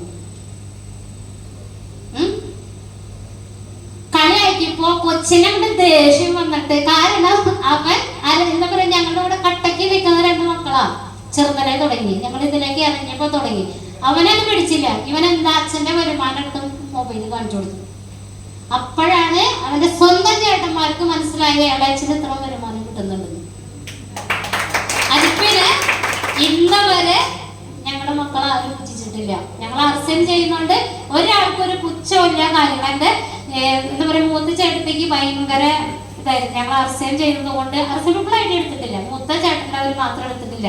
അവർക്ക് RCMന്റെ പ്രൊഡക്റ്റിനോട് വിശ്വാസമില്ല. പക്ഷെ രണ്ടാമത്തെ ചേട്ടൻ അവരൊക്കെ എടുത്തിട്ടുണ്ട്, എല്ലാവരും. ഒരു ചേട്ടൻ മാത്രം എടുക്കാത്തുള്ളൂ. ആ ചേട്ടന്റെ വീട്ടില് വിരുന്നായിരുന്നു കഴിഞ്ഞ ആഴ്ച. ഇപ്പൊ ലൈവ് നടന്ന കാര്യമാണ് കേട്ടോ ഞാൻ പറയുന്നത്. അവിടെ വിരുന്നിന് ചെന്ന് കഴിഞ്ഞപ്പോ അവര് വന്ന് ഇഷ്ടപ്പെട്ട് പോയി അങ്ങോട്ട് ചെല്ലാൻ പറഞ്ഞു. അപ്പൊ എന്റെ ചേട്ടമ്മ പറഞ്ഞേ, ഉത്തമന്റെ ശൈലിയിൽ ഒഴിവ് നോക്കിയിട്ട് നമുക്ക് അങ്ങോട്ട് പോവാം. അതുപോലെ നമ്മുടെ തിരക്കില് നമ്മളോട് കാണിക്കാൻ പറ്റണം നമ്മുടെ ആൾക്കാരുടെ മുന്നില്. നിങ്ങൾക്ക് ചങ്കൂറ്റുണ്ടോ? കാണിക്കണം. നിങ്ങള് എന്തൊക്കെ ഫംഗ്ഷൻ നടന്നാലും നിങ്ങളുടെ വീട്ടില് നിങ്ങളുടെ വീട്ടിലെ ഫംഗ്ഷൻ ആയിക്കോട്ടെ. എന്റെ പാപ്പന്റെ വീട്ടിലെ കുറിക്കല്, മോളുടെ കൊച്ചിന്റെ കുറിക്കലുണ്ടായിട്ട് ഞങ്ങൾ ക്ഷണിച്ചപ്പോ ഞങ്ങൾ കോട്ടയത്ത് പ്രോഗ്രാം പോയി, ഞാൻ സാറും കൂടി. എന്റെ മോള് പോയി വിരുന്നൊക്കെ ചെയ്തിട്ട് വന്നു. അവിടെ ഞങ്ങള് ചെല്ലാണ്ട് വിരുന്ന് നടക്കാതിരുന്നില്ല. ആ പാപ്പൻ ഇപ്പോഴും അനിത സാറിനെ വിളിക്കുന്ന ചോദിക്കാൻ നമ്മുടെ കുടുംബ ഡോക്ടർ വന്നില്ലെന്ന് ചോദിച്ചാൽ മനസ്സിലാണ്ടോ? അപ്പൊ ഞാൻ എന്നോട് രണ്ടാമത്തെ പാപ്പ എന്താ മോളെ വരാൻ, ഞാൻ വല്ലപ്പോഴും കിട്ടുന്ന അവസരമല്ലേ എന്ന് പറഞ്ഞപ്പോ ഞാൻ പറഞ്ഞൊരു കാര്യം, പാപ്പ ഞങ്ങൾക്ക് അരി മേടിക്കാൻ കിട്ടുന്നത് RCM ചെയ്യുന്നത് കൊണ്ടാണ്. ഞങ്ങൾക്ക് വിരുന്ന് ഞങ്ങൾ 4 ദിവസം മുൻപ് പറഞ്ഞു, 1 മാസം മുൻപ് കൊടുത്ത ഡേറ്റിനെ ഞങ്ങൾക്ക് മാറ്റാൻ പറ്റില്ല. അതുകൊണ്ട് ഞങ്ങള് പോയില്ല. അതുകൊണ്ട് അവർക്ക് മനസ്സിലായി ഇനി അനിത സാറ് ഷൈൻ മാഡത്തിനും ഫംഗ്ഷനുകൾക്കൊന്നും വലിയ കാര്യമായിട്ട് കിട്ടില്ല. ഞങ്ങൾ ചെന്നില്ലെങ്കിൽ അവർക്ക് ഒരു സങ്കടവും.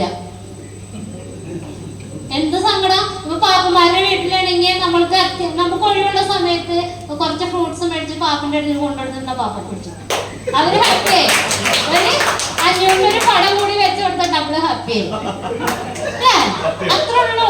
പൈസയോടുള്ള ബന്ധം മാത്രമേ ജനങ്ങൾക്കുള്ളൂ. പക്ഷെ RCMന് നിങ്ങൾ മനസ്സിലാക്കിക്കോ, നമ്മൾ ഇവിടെ ഇരിക്കുന്ന ഈ ഒരു കൂട്ടായ്മ പൈസയുടെ ബന്ധമല്ല. പൈസയുടെ അതാണ് RCM ഫാമിലി.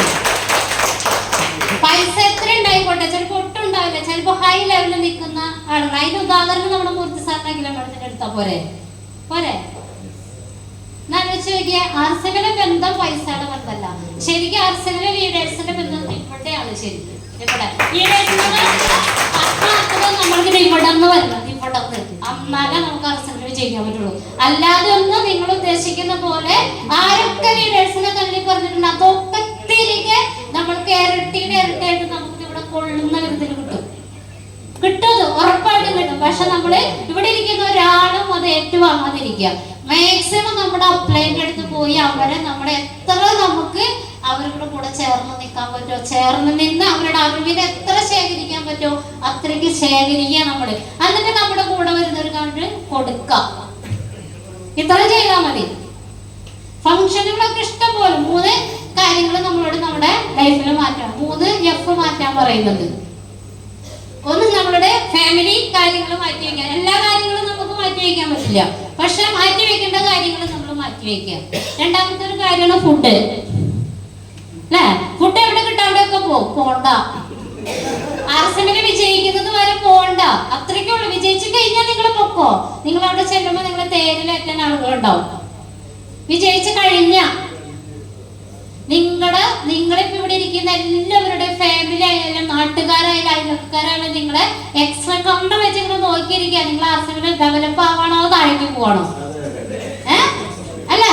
താഴേക്ക്. അത് നിങ്ങള് ചിന്തിച്ചിട്ട് വേണം നിങ്ങൾ RCMന് പ്രവർത്തിക്കാൻ. തോറ്റി കഴിഞ്ഞാൽ പറയും എന്നോട് അന്ന് ഞാൻ പറഞ്ഞതല്ലേ പോണ്ടെന്ന്. വിജയിച്ചാ പറയാം അന്ന് എനിക്കറിയായിരുന്നു ഞാൻ അങ്ങനെ പറഞ്ഞെങ്കിലും.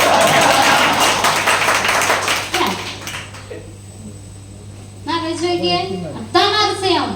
ഏറ്റെടുത്തിട്ട് നിങ്ങള് നല്ല ലീഡർമാരായിട്ട് മാറുക. ലീഡ് ബൈ എക്സാമ്പിൾ എന്ന് പറയാം. ആ 3 Fൽ ഒരു കാര്യം നമ്മളോട് പറഞ്ഞ ഫെസ്റ്റിവലുകളൊക്കെ, ഉത്സവം, പെരുന്നാള്, ചില ഉത്സവത്തിനൊക്കെ ഒരാഴ്ചയൊക്കെ ഉണ്ടാവും. ഉത്സവം ഒരാഴ്ച അമ്പലപ്പറമ്പിൽ ചെന്നിരിക്കും. നമ്മളവിടെ ചെന്നതിന് ഉത്സവം നടക്കില്ലേ? ഉത്സവത്തിന് എന്നിട്ട് അവിടെ നമ്മൾക്കൊരു പറ കൊടുക്കണം, അല്ലെങ്കിൽ ഒരു പട്ടുന്നാലും കൊടുക്കണം. അമ്പലത്തിന് പോയി ഒന്ന് തൊഴുതിട്ട് വരണം. വീട്ടിലിരുന്ന് പ്രാർത്ഥിച്ചാലും ദൈവം നമ്മുടെ കൂടെ ഉണ്ടാവും. ഏറ്റവും വലിയ ദൈവം എന്ന് പറയുന്നത് ഇപ്പോഴത്തെ കാലഘട്ടത്തിൽ പൈസയാണ്. പൈസ ഇല്ലെങ്കിൽ ദൈവങ്ങൾക്ക് പോലും വേണ്ട. തരാനായിട്ട് പണിയെടുത്താലല്ലേ കിട്ടുള്ളൂ. ദൈവത്തിന്റെ അടുത്ത് കൊണ്ട് നമ്മള് കാണിക്കേണ്ടെങ്കിൽ നമുക്ക് പണിയെടുക്കണ്ടേ. അപ്പൊ 7 ദിവസം ഉത്സവത്തിന് പോകേണ്ട കാര്യം ഉണ്ടാവും. ആ 7 ദിവസത്തിൽ ഒരു ദിവസം ഉത്സവം നിങ്ങൾ ആഘോഷിച്ചിട്ട് ബാക്കി 6 ദിവസം നിങ്ങൾ ആർട്സിന് വേണ്ടി ഇൻവെസ്റ്റ് ചെയ്യും.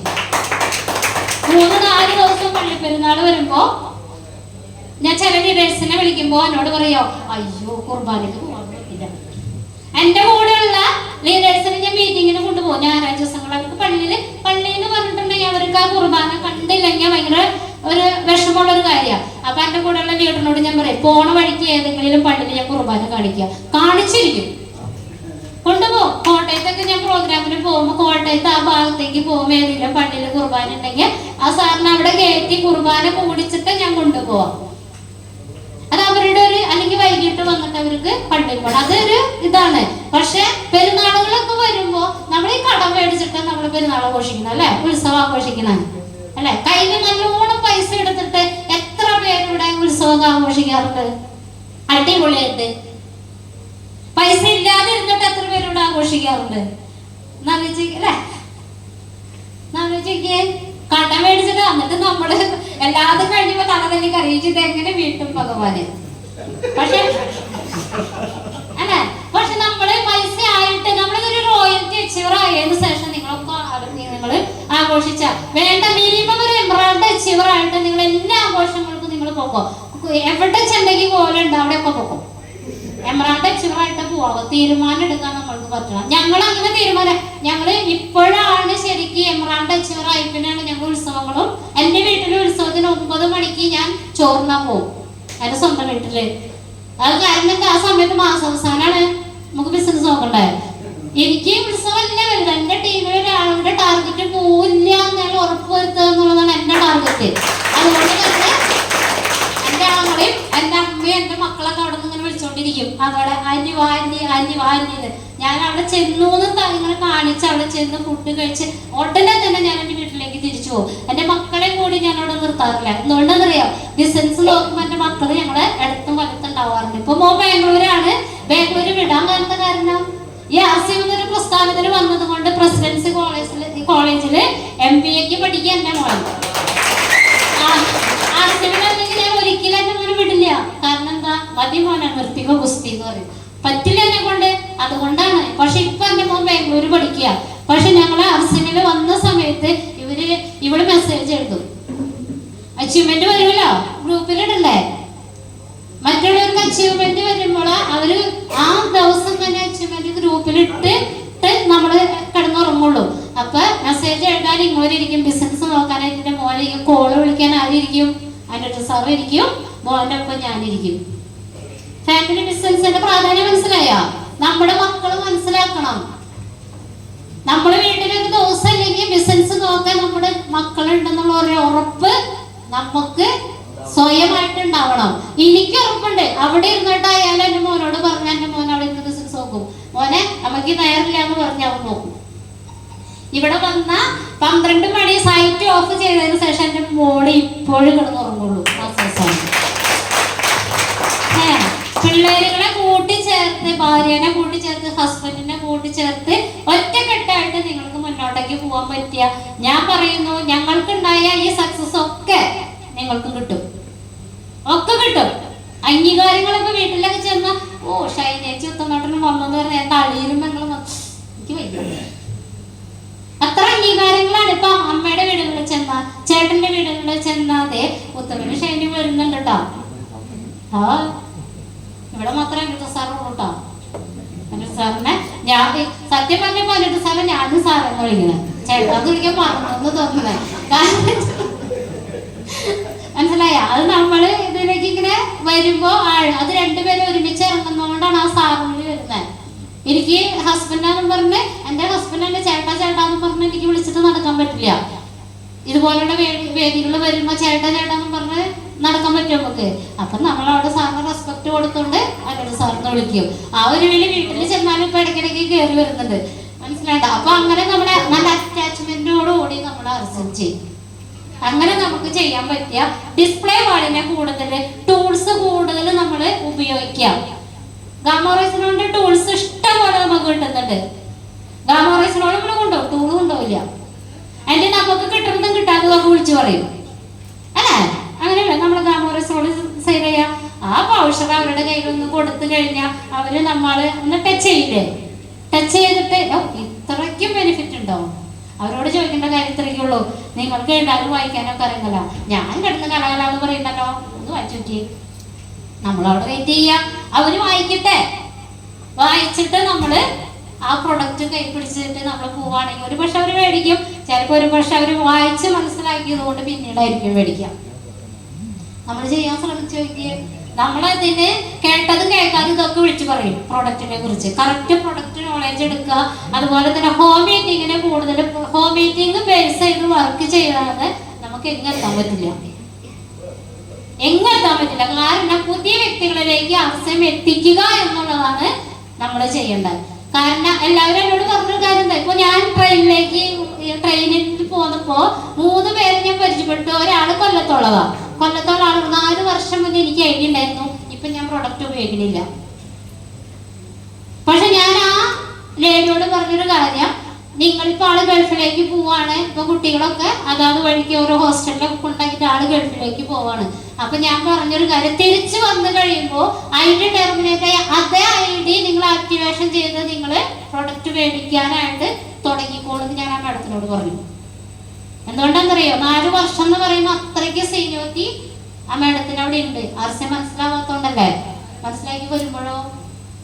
അല്ലെങ്കിൽ എനിക്ക് പറയാൻ ടെർമിനേറ്റ് അല്ലേ മാഡത്തിന്റെ നമ്പർ തരൂ, ഞാൻ വിളിക്കാം. അങ്ങനെ പറഞ്ഞ് എനിക്ക് വേണമെങ്കിൽ ചെയ്യാം. പക്ഷെ ഞാൻ പറഞ്ഞ മാഡം, ആർസ്യമിന്റെ ഐഡിയ എന്ന് പറഞ്ഞാൽ നമ്മുടെ ATM കാർഡിന് എത്രയാണോ നമ്മൾ പ്രാധാന്യം കൊടുക്കുന്നത് അത്രയ്ക്കും പ്രാധാന്യം ആർസ്യമിന്റെ ഐഡിയക്ക് ഉണ്ട്. അപ്പൊ ആ മാഡം എന്നോട് ചെയ്യാമെന്ന് പറഞ്ഞു. പിന്നെ ഒരു ജെൻസിനെ പരിചയപ്പെട്ടു. ആളോട് ചോദിച്ചപ്പോൾ ആള് പറഞ്ഞൊരു കാര്യം, ഞാൻ പ്രൊഡക്റ്റ് സെയിൽ ചെയ്യുന്നുണ്ട്, ഒരു ലീഡർ എനിക്ക് കൊണ്ടുതരും, ഐഡി തന്നിട്ടില്ല. റൈസ് ബ്രാൻഡ് സൂപ്പറാ, സോപ്പ് സൂപ്പറാ. ഞാൻ പറയാം റൈസ് ബ്രാൻഡ് മാത്രമല്ല 4028 പ്രൊഡക്റ്റ് ഞങ്ങൾക്കുണ്ട്, അതൊക്കെ നല്ലത് തന്നെയാണ്. സാറെടുത്ത ഐഡി എടുത്തത് മേടിച്ച് സാറിന് അതിന്റെ ബെനിഫിറ്റ് കിട്ടും. ആ പ്രൊഡക്റ്റ് തരുന്ന സാറിനോട് ഈ ആർസിൽ എന്താണ് സാധ്യത എന്നൊന്ന് പറഞ്ഞുതരാൻ പറഞ്ഞു. അയ്യോ സാറേ അവിടെ നിൽക്കണ്ട, അങ്ങോട്ട് പോരാ എന്ന് പറഞ്ഞാൽ എനിക്ക് വേണമെങ്കിൽ മേടിച്ച് കൈ പിടിക്കാം. ഞാൻ പക്ഷെ മേടിക്കാതെ ഇരുന്നത് വർഷങ്ങളായിട്ട് ആ സാറ് വേറൊരു ബിസിനസ് ചെയ്യുന്നുണ്ട്, അതിനോടൊപ്പം ആർസ്യം പ്രൊഡക്റ്റ് ആളുകളിലേക്ക് എത്തിക്കുന്നുണ്ട്. ഇഷ്ടമുള്ളത് കൊണ്ടല്ലേ എത്തിക്കണേ? പറഞ്ഞു കൊടുക്ക, മനസ്സിലാവാത്തവർക്ക് പറഞ്ഞു കൊടുക്ക, അവര് പറഞ്ഞു കൊടുത്ത് അവര് ഡെവലപ്പ് ആവട്ടെ. അപ്പൊ അങ്ങനെ നമ്മൾക്ക് ഡെവലപ്പ് ആവുന്നത് നമുക്ക് എവിടെ വേണമെങ്കിലും നമുക്ക് ബിസിനസ് ചെയ്യാൻ പറ്റും. ഉറച്ചു നിൽക്കാം, ലീഡേഴ്സിന്റെ കൂടെ ഉറച്ചു നിൽക്കാം. ഹോം ഷോപ്പിന്, ഹോം മീറ്റിങ്ങിന്, ഡിസ്പ്ലേ വാളിന്, എനിക്ക് ഡിസ്പ്ലേ വാള് കൂടുതൽ ഫോക്കസ് ചെയ്യാം. പക്ഷെ ആർസ്യം മനസ്സിലാക്കിയതിന് ശേഷം മാത്രം ഡിസ്പ്ലേ വാള് കൊടുക്കാം. ഹോം ഷോപ്പ് തുടർന്നുകൊണ്ട് പോവാം, ബില്ലടിക്കുക, കൊണ്ടുവയ്ക്കുക, വിൽക്കുക, അങ്ങനത്തെ രീതി തുടർന്ന് അവർക്ക് ഒരു ഇരുത്തം വന്നെന്ന് നമുക്ക് തോന്നുമ്പോൾ അവർക്ക് ഡിസ്പ്ലേ വാള് കൊടുക്കും. അപ്പൊ ആ ഡിസ്പ്ലേ വാള് ഇനാക്റ്റീവ് ആയി പോവാതെ നമ്മുടെ കൂടെ ഉണ്ടാവും. അല്ലെങ്കിൽ കുറച്ച് നാൾ അവർക്ക് അറിയില്ല, നമ്മുടെ ഡിസ്പ്ലേ വാള് കൊടുക്കും, നമ്മളതിനെ ബില്ലടിക്കും, പിന്നെ അവർക്ക് അറിയാം. അത് നമ്മൾ കൂടുതൽ ഹോം ഷോപ്പിന് നമ്മൾ പ്രാധാന്യം, ഹോം മീറ്റിംഗിന് നമ്മൾ പ്രാധാന്യം കൊടുത്താൽ നിങ്ങൾക്ക് ടീം ഡെവലപ്പ് ചെയ്യാൻ ഒരു ബുദ്ധിമുട്ടുണ്ടാവില്ല. പ്രത്യേകിച്ചും നമ്മുടെ ഈ മാർക്കറ്റിംഗ് ബ്ലോഗിൽ പറയുന്ന ഒരു കാര്യമില്ലേ, സ്ത്രീ ശാക്തീകരണത്തിന് പ്രാധാന്യം ഉണ്ടല്ലേ. അടുക്കളയിൽ നിന്ന് അരങ്ങത്തേക്ക് വരാൻ പറയുന്നുണ്ടല്ലേ. ഞാനൊക്കെ കുടുംബശ്രീ പോയിരുന്നില്ല, ഞാൻ ബാക്കിൽ നിൽക്കൊള്ളായിരുന്നു, എനിക്ക് പേടിയായിരുന്നു. മൈക്കില്ലാതെ 2 വാക്ക് സംസാരിക്കാൻ പറഞ്ഞ പേടിക്കുന്ന ആളായിരുന്നു ഞാൻ. ഇപ്പൊ മൈക്ക് കിട്ടി ഞാൻ വിടില്ല. ആ രീതിയിലേക്ക് തന്നെ മാറ്റിയിട്ടുണ്ടെങ്കിൽ അത് ഈ ആർസ്യം എന്ന പ്രസ്ഥാനം നമ്മളിലേക്ക് ഇങ്ങനെ ഒരു കഴിവുണ്ടെന്നും ഈ കഴിവിനെ തേച്ച് മിനുക്കിയെടുത്ത നല്ല രീതിയിൽ ശരിയാവുമെന്ന് മനസ്സിലാക്കിയത് എൻ്റെ ഗുരുനാഥനായ എൻ്റെ ഡോക്ടർ രാജൻ സാറും ഗിരീഷ് സാറാണ്. ഗിരീഷ് സാർ എപ്പോഴും ഒരു ചെറിയൊരു അവസരം കിട്ടിയാൽ എനിക്ക് തരാറുണ്ട്, രാജൻ സാറും തരാറുണ്ട്. ചെറിയ വേദികൾ, മാർക്കറ്റിംഗ് പ്ലാനൊക്കെ ഈ ആർസിലേക്ക് കടന്നു വന്ന് 2 മാസമായിട്ടില്ല 3-4 മീറ്റിംഗ് അറ്റൻഡ് ചെയ്തപ്പോഴേക്കും ഇങ്ങനെ ചൂണ്ടിട്ട് സാർ ഇവിടെ വന്നത് ഫോക്കസ് ചെയ്ത്, അത് ലീഡേഴ്സിന്റെ ഫോക്കസിൽ നമുക്ക് വരാൻ പറ്റിയാൽ നമുക്ക് പെട്ടെന്ന് വിജയിക്കാൻ സാധിക്കും. അപ്പൊ നമ്മൾ അവര് പറയുന്നതനുസരിച്ച് നമ്മൾ മാറാൻ ശ്രമിക്കുക. നമ്മുടെ കൂടെ വരുന്നവരെ നമ്മൾ ചേർത്ത് നിർത്താൻ, ഫാമിലിനെ നിങ്ങൾ കൊണ്ടുവരാം, മുറുക്കി പിടിച്ചോ. നിങ്ങള് ഒന്നും നോക്കണ്ട, വിജയിച്ചു കഴിഞ്ഞ ചില ഫാമിലി വരുമാനം വന്നിട്ട് വരാമെന്ന് പറഞ്ഞിരിക്കുന്ന ഫാമിലീസ് ഉണ്ട്. അമ്മയുടെ അക്കൗണ്ടിൽ 50,000 വരട്ടെ, എന്നിട്ട് ഞാൻ RCM ചെയ്യാം. വരുമോ? പണിയെടുത്താലേ വരുള്ളൂ. RCMൽ പണിയെടുക്കുന്നവർക്ക് മാത്രമേ പൈസയുള്ളൂ അല്ലേ? പണിയെടുക്കാത്ത ആളുകൾക്ക് പൈസ കിട്ടിയ അറിവുണ്ടാവും. പണിയെടുക്കാത്തവർക്കാണ് കൺസിസ്റ്റൻസി ആയിട്ട് 12% പ്രൊഡക്റ്റ്, മനസ്സിലായോ? പക്ഷെ പണിയെടുക്കുന്നവർക്കോ എന്തുമാത്രം വാരി കോരി കമ്പനി കൊടുക്കുന്ന കുറി വയ്ക്കാറുണ്ട്. എല്ലാവരും ചിട്ടിയൊക്കെ കൂടാറുണ്ടോ? എത്ര ആൾക്ക് ചിട്ടിയുണ്ട്? ഒരുവിധ ആളുകൾക്കൊക്കെ ചിട്ടിയുണ്ട്. RCMൽ നമ്മളിപ്പോ ചിട്ടി വെക്കുന്നുണ്ട്, നമുക്ക് വല്ല എഫക്ട് ഉണ്ടാവും? മാസം ചിട്ടിയുടെ പലിശ നിലയിൽ നമുക്ക് തരുന്നുണ്ട്. ഓപ്പണർ അച്ചീവർ തുടങ്ങി 1 വർഷം കഴിയുമ്പോ ആ എന്താ പറയാ TCG വെക്കുന്ന ചിട്ടിയുടെ ഫുൾ എമൗണ്ട് നമുക്ക് തരുന്നുണ്ട്. ഇപ്പൊ RCM ചെയ്യുന്നത് സുഖം. എന്തിനാ മക്കളെ ഇങ്ങനെ എഴുതി പോകുന്നത്? ഉച്ച എഴുതുന്ന പോലെ പോവാതെ റോക്കറ്റ് പോണ പോലെ പോകും. റോക്കറ്റില് പറയില്ല, മൂട്ടില് തീ പിടിച്ച ഓടാതെ ഒരു നിവൃത്തിയില്ല. അതുകൊണ്ട് തന്നെ പറയാ, ലീഡർമാരോട് ചെന്നിട്ട് പറയാ, എനിക്ക് ഇന്ന ലെവലാവണം, എന്ത് ചെയ്യണം? ലീഡർമാരോട് പറഞ്ഞിട്ട് അവർക്ക് പറഞ്ഞു തരാൻ പറ്റില്ലേ? അവരുടെ അനുവാദത്തോടു കൂടി തൊട്ടുപോണ നിൽക്കുന്ന ലീഡേഴ്സിനെ പോയി കാണാം. ഒരിക്കലും അവർ ഓവർടേക്ക് ചെയ്ത് പോയത് അവരുടെ അനുവാദത്തോടു കൂടി നമ്മൾ പോവാം. അപ്പൊ സിസ്റ്റം, മാഡം ഇവിടെ പറഞ്ഞു സിസ്റ്റം ഫോളോ ചെയ്യാൻ പറഞ്ഞു അല്ലെ? അതാണ് സിസ്റ്റം. സിസ്റ്റം എന്ന് പറഞ്ഞാൽ നമ്മുടെ ലീഡേഴ്സ് ആണ്. അവർ പറയുന്നത് എന്താണോ. പിന്നെ TCG ഒരു കാര്യം പറഞ്ഞിട്ടുണ്ട്, നമ്മുടെ തൊട്ട് അപ്ലൈൻ ആണെങ്കിൽ പോലും തെറ്റാണ് പറയുന്നത് എന്ന് തോന്നി കഴിഞ്ഞാൽ നമ്മളത് ചെയ്യേണ്ടതില്ല. നേരെ മുകളിലുള്ള അപ്ലൈനോട് കൂടി ഒന്ന് നമ്മൾ കൗൺസിലിംഗ് ചെയ്തതിന് ശേഷം നടപ്പിലാക്കിയാലും മതി. പക്ഷെ മെന്റർ നിങ്ങൾക്ക് ഉണ്ടാവണം. മെന്റർ നിങ്ങൾക്ക് ഉണ്ടായാൽ മാത്രമേ RCMൽ വിജയിക്കാൻ സാധിക്കുള്ളൂ. എല്ലാവരും എവിടെയെങ്കിലും ഒക്കെ എത്തട്ടെ. ചെയ്യുന്നുണ്ടോ? ഫുൾ ടൈം ആയിട്ട് ചെയ്യുന്നുണ്ട് അല്ലെ? ചെയ്യുന്നുണ്ടോ? ഫുൾ ടൈം എന്താ ചെയ്യണേ? ഞാൻ RCM ചെയ്യണ. അതിന്റെ ഇപ്പൊ ഏതാ ലെവല് ആലോചിക്കേണ്ടി വരും. മനസ്സിലായിട്ടാ? പിന്നെ നിങ്ങൾക്കുള്ള ഗ്രൂപ്പുകളൊക്കെ നിങ്ങൾ ആക്റ്റീവാക്കി കൊണ്ടുവരാം. ഇപ്പൊ SSLC തുടങ്ങി കൂടുതൽ പഠിച്ചിട്ട് എനിക്ക് SSLC വരെയുള്ള ഗ്രൂപ്പുള്ളൂ. ഞാൻ അത്ര പഠിച്ചിട്ടുള്ളത് കൊണ്ട് SSLC വെച്ച് നിൽക്കണ്ടോന്നു ഇപ്പൊ തോന്നാൻ കൂടുതൽ പഠിക്കായിരുന്നു. ഒരു പക്ഷെ പഠിച്ചോന്നുണ്ടെങ്കിൽ എനിക്ക് RCM മനസ്സിലാവില്ലായിരുന്നു കേട്ടോ. അത് വേറൊരു കാര്യം. കാരണം RCM മനസ്സിലാക്കിയല്ല പഠിച്ച എന്റെ ചേച്ചിക്ക് RCM ഇപ്പോഴും മനസ്സിലായില്ല. പ്രൊഡക്റ്റ് ഉപയോഗിക്കുന്നുള്ളൂ. ജോലിയാണ് അവർക്ക്, ഗവൺമെന്റ് ജോലിക്ക് ഉണ്ട്. പക്ഷെ അവർക്ക് ഇപ്പോൾ RCM മനസ്സിലായിട്ടില്ല. അത് അനിയത്തി ഓർഡറുണ്ട്. അതൊന്നും അവിടെ ഒരു വിഷയമുള്ള കാര്യമില്ല. പക്ഷെ എനിക്ക് തോന്നുന്നു ഇവിടെ ഇരിക്കുന്ന പഠിപ്പുള്ള ആളുകളായിക്കോട്ടെ പഠിപ്പില്ലാത്ത ആളുകളായിക്കോട്ടെ RCM അതൊന്നും കൂട്ടി കുഴക്കില്ല. ഒന്നും കൂട്ടി കുഴക്കണ്ട. നമ്മുടെ ബുദ്ധിയിൽ 2 വർഷത്തേക്ക് മാറ്റി വെച്ചിട്ട് ലീഡേഴ്സിന്റെ ബുദ്ധിയിലൂടെ നമുക്ക് സഞ്ചരിച്ചു കഴിയുമ്പോൾ 2 വർഷം ഉണ്ടായ നിങ്ങൾ മിനിമം ഒരു 50,000 രൂപയുടെ നിങ്ങളുടെ കയ്യിലേക്ക് ആഡ് ചെയ്യാൻ പറ്റും. മിനിമത്തിന് മിനിമമാണ് ഞാൻ പറയുന്നത്. അപ്പൊ 50,000 ആവാനായിട്ട് ശരിക്കും പറഞ്ഞ സ്റ്റാർ ഗോൾഡ് അല്ലെങ്കിൽ പ്ലാറ്റിനം അച്ചീവർ ആയാൽ മതി. ഗ്രോത്ത് പ്ലാന്റെ പൈസ കൂടി 50,000 രൂപ വരുമാനം കിട്ടുക. സ്റ്റാർ പ്ലാറ്റിനം ആകുമ്പോൾ നമുക്ക് പേടിന്റെ വരുമാനം കിട്ടുന്നുണ്ട്. എന്നാലോചിച്ച് വയ്ക്കാൻ. അപ്പൊ അത് നമ്മള് ശരിക്കും നമ്മള് ഇങ്ങനെ ആഴത്തിൽ ഇറങ്ങി പഠിക്കുക. മാക്സിമം ഹോമിനികൾ തന്നെ എടുക്കാൻ പഠിക്കുക. അതിന് നമ്മൾ ട്രെയിനിങ് എടുക്കാം. ലീഡേഴ്സിന്റെ അടുത്ത് പോയി ട്രെയിനിങ് ടീച്ചറൊക്കെയാണ്. അതൊക്കെ അവിടെ ഒരു HM ഇരിക്കുന്നു. ആ HMനെ പഠിപ്പിക്കുന്നത് ഞാനാ. മനസ്സിലായാ? അപ്പൊ ടീച്ചർ അവിടെ, ഇവിടെ ആരാണോ ലീഡർ അവരാണ് ടീച്ചിങ്.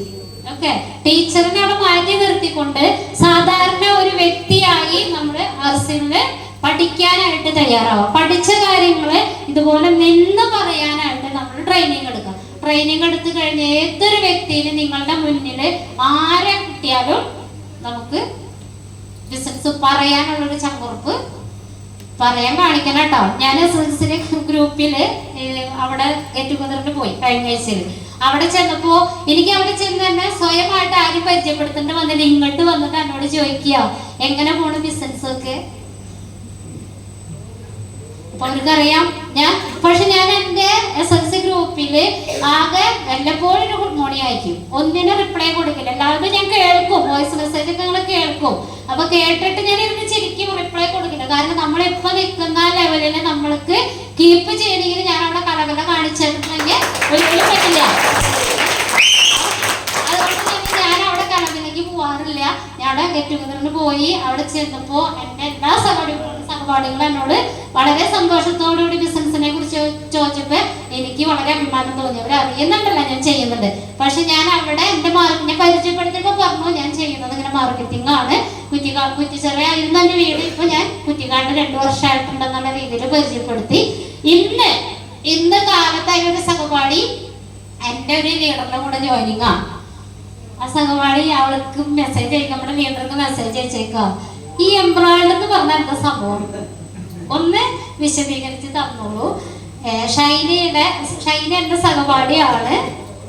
അപ്പോ ഷൈനയുടെ പ്രോഗ്രാം എടുക്കുന്ന ഒരു 3-4 ഫോട്ടോ എനിക്ക് അയച്ചു തന്നു. നമ്മളെ വീക്ഷിക്കുന്നുണ്ടോ? നമുക്ക് ഒരു ആളുടെ ജോയിനിങ് ഒരു റൈസ് ബ്രാൻഡിൽ മാത്രമേ മേടിക്കുള്ളൂ. ഞാൻ ആ ആള് ഞാൻ ഇവിടെ കൊണ്ടുവന്ന് ഞാൻ അച്ചീവറാക്കി നിർത്തും. അപ്പൊ അത് നമ്മളവിടെ കലബല കാണിച്ചാൽ നടക്കില്ല. ഞാൻ സൈലന്റ് ആയിട്ട് ഇരിക്കുന്നത് കൊണ്ടാണ് എനിക്കത് ഇനി എനിക്ക് സ്ട്രോങ് ആയിട്ട് ആ കാര്യങ്ങൾ പറയാൻ പറ്റും. കാരണം എന്നെ അവിടെ ഇൻട്രൊഡ്യൂസ് ചെയ്യാൻ എന്റെ ബേഡ് അവിടെ ഉണ്ട്. ഞാൻ ആരാണെന്ന് പറഞ്ഞ് മനസ്സിലാക്കാനുള്ള ആളവിടെ ഉണ്ട്. മനസ്സിലായ? അങ്ങനെ നമ്മള് സൈലന്റ് ആയിട്ട് നിന്നുകൊണ്ട് നമ്മൾ ആർസിമില് വൈലന്റ് ആയിട്ട് പ്രവർത്തിക്കണം.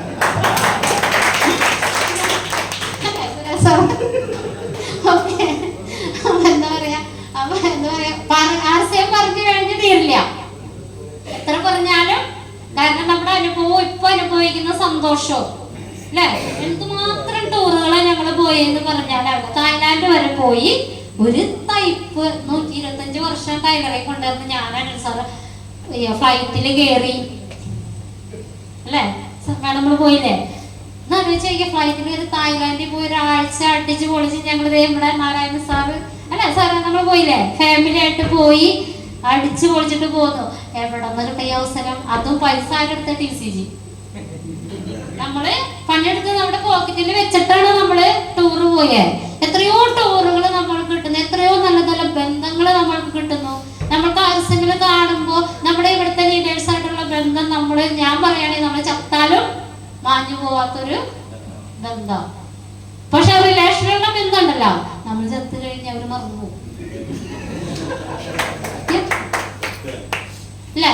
ഇപ്പൊ എന്നെ സംബന്ധിച്ച്, എന്നെ മനോജ് സാറിനെ സംബന്ധിച്ച് പറയുകയാണെങ്കിൽ ഇവിടെ ഇരിക്കുന്ന ഓരോരുത്തരും പ്രത്യേകം ശ്രദ്ധിക്കുക. നമ്മുടെ മക്കൾക്ക് നമ്മുടെ ഭൂമിയിൽ നിന്ന് തേഞ്ഞു മാഞ്ഞു പോയാലും അവർക്ക് ജീവിക്കാൻ വരുമാനം ആക്കി കൊടുത്തിട്ടാണ് നമ്മളെ പോണേന്നുണ്ടെങ്കിൽ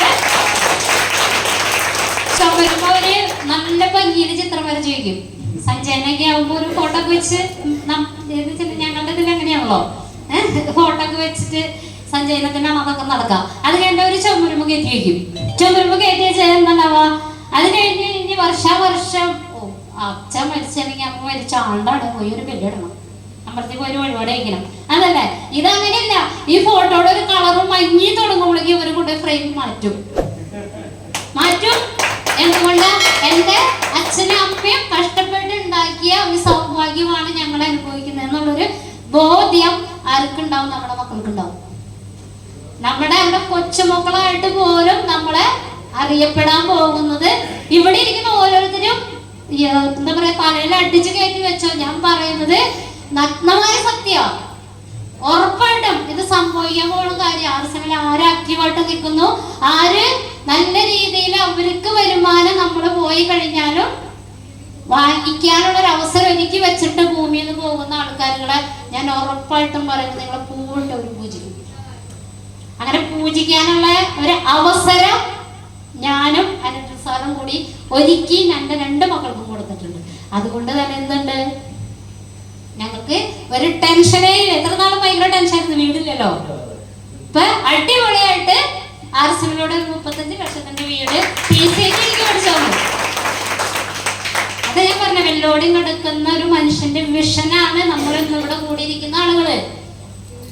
നമ്മൾ പണിയെടുക്കണം. പണിയെടുക്കാതെ നമുക്ക് കിട്ടോ?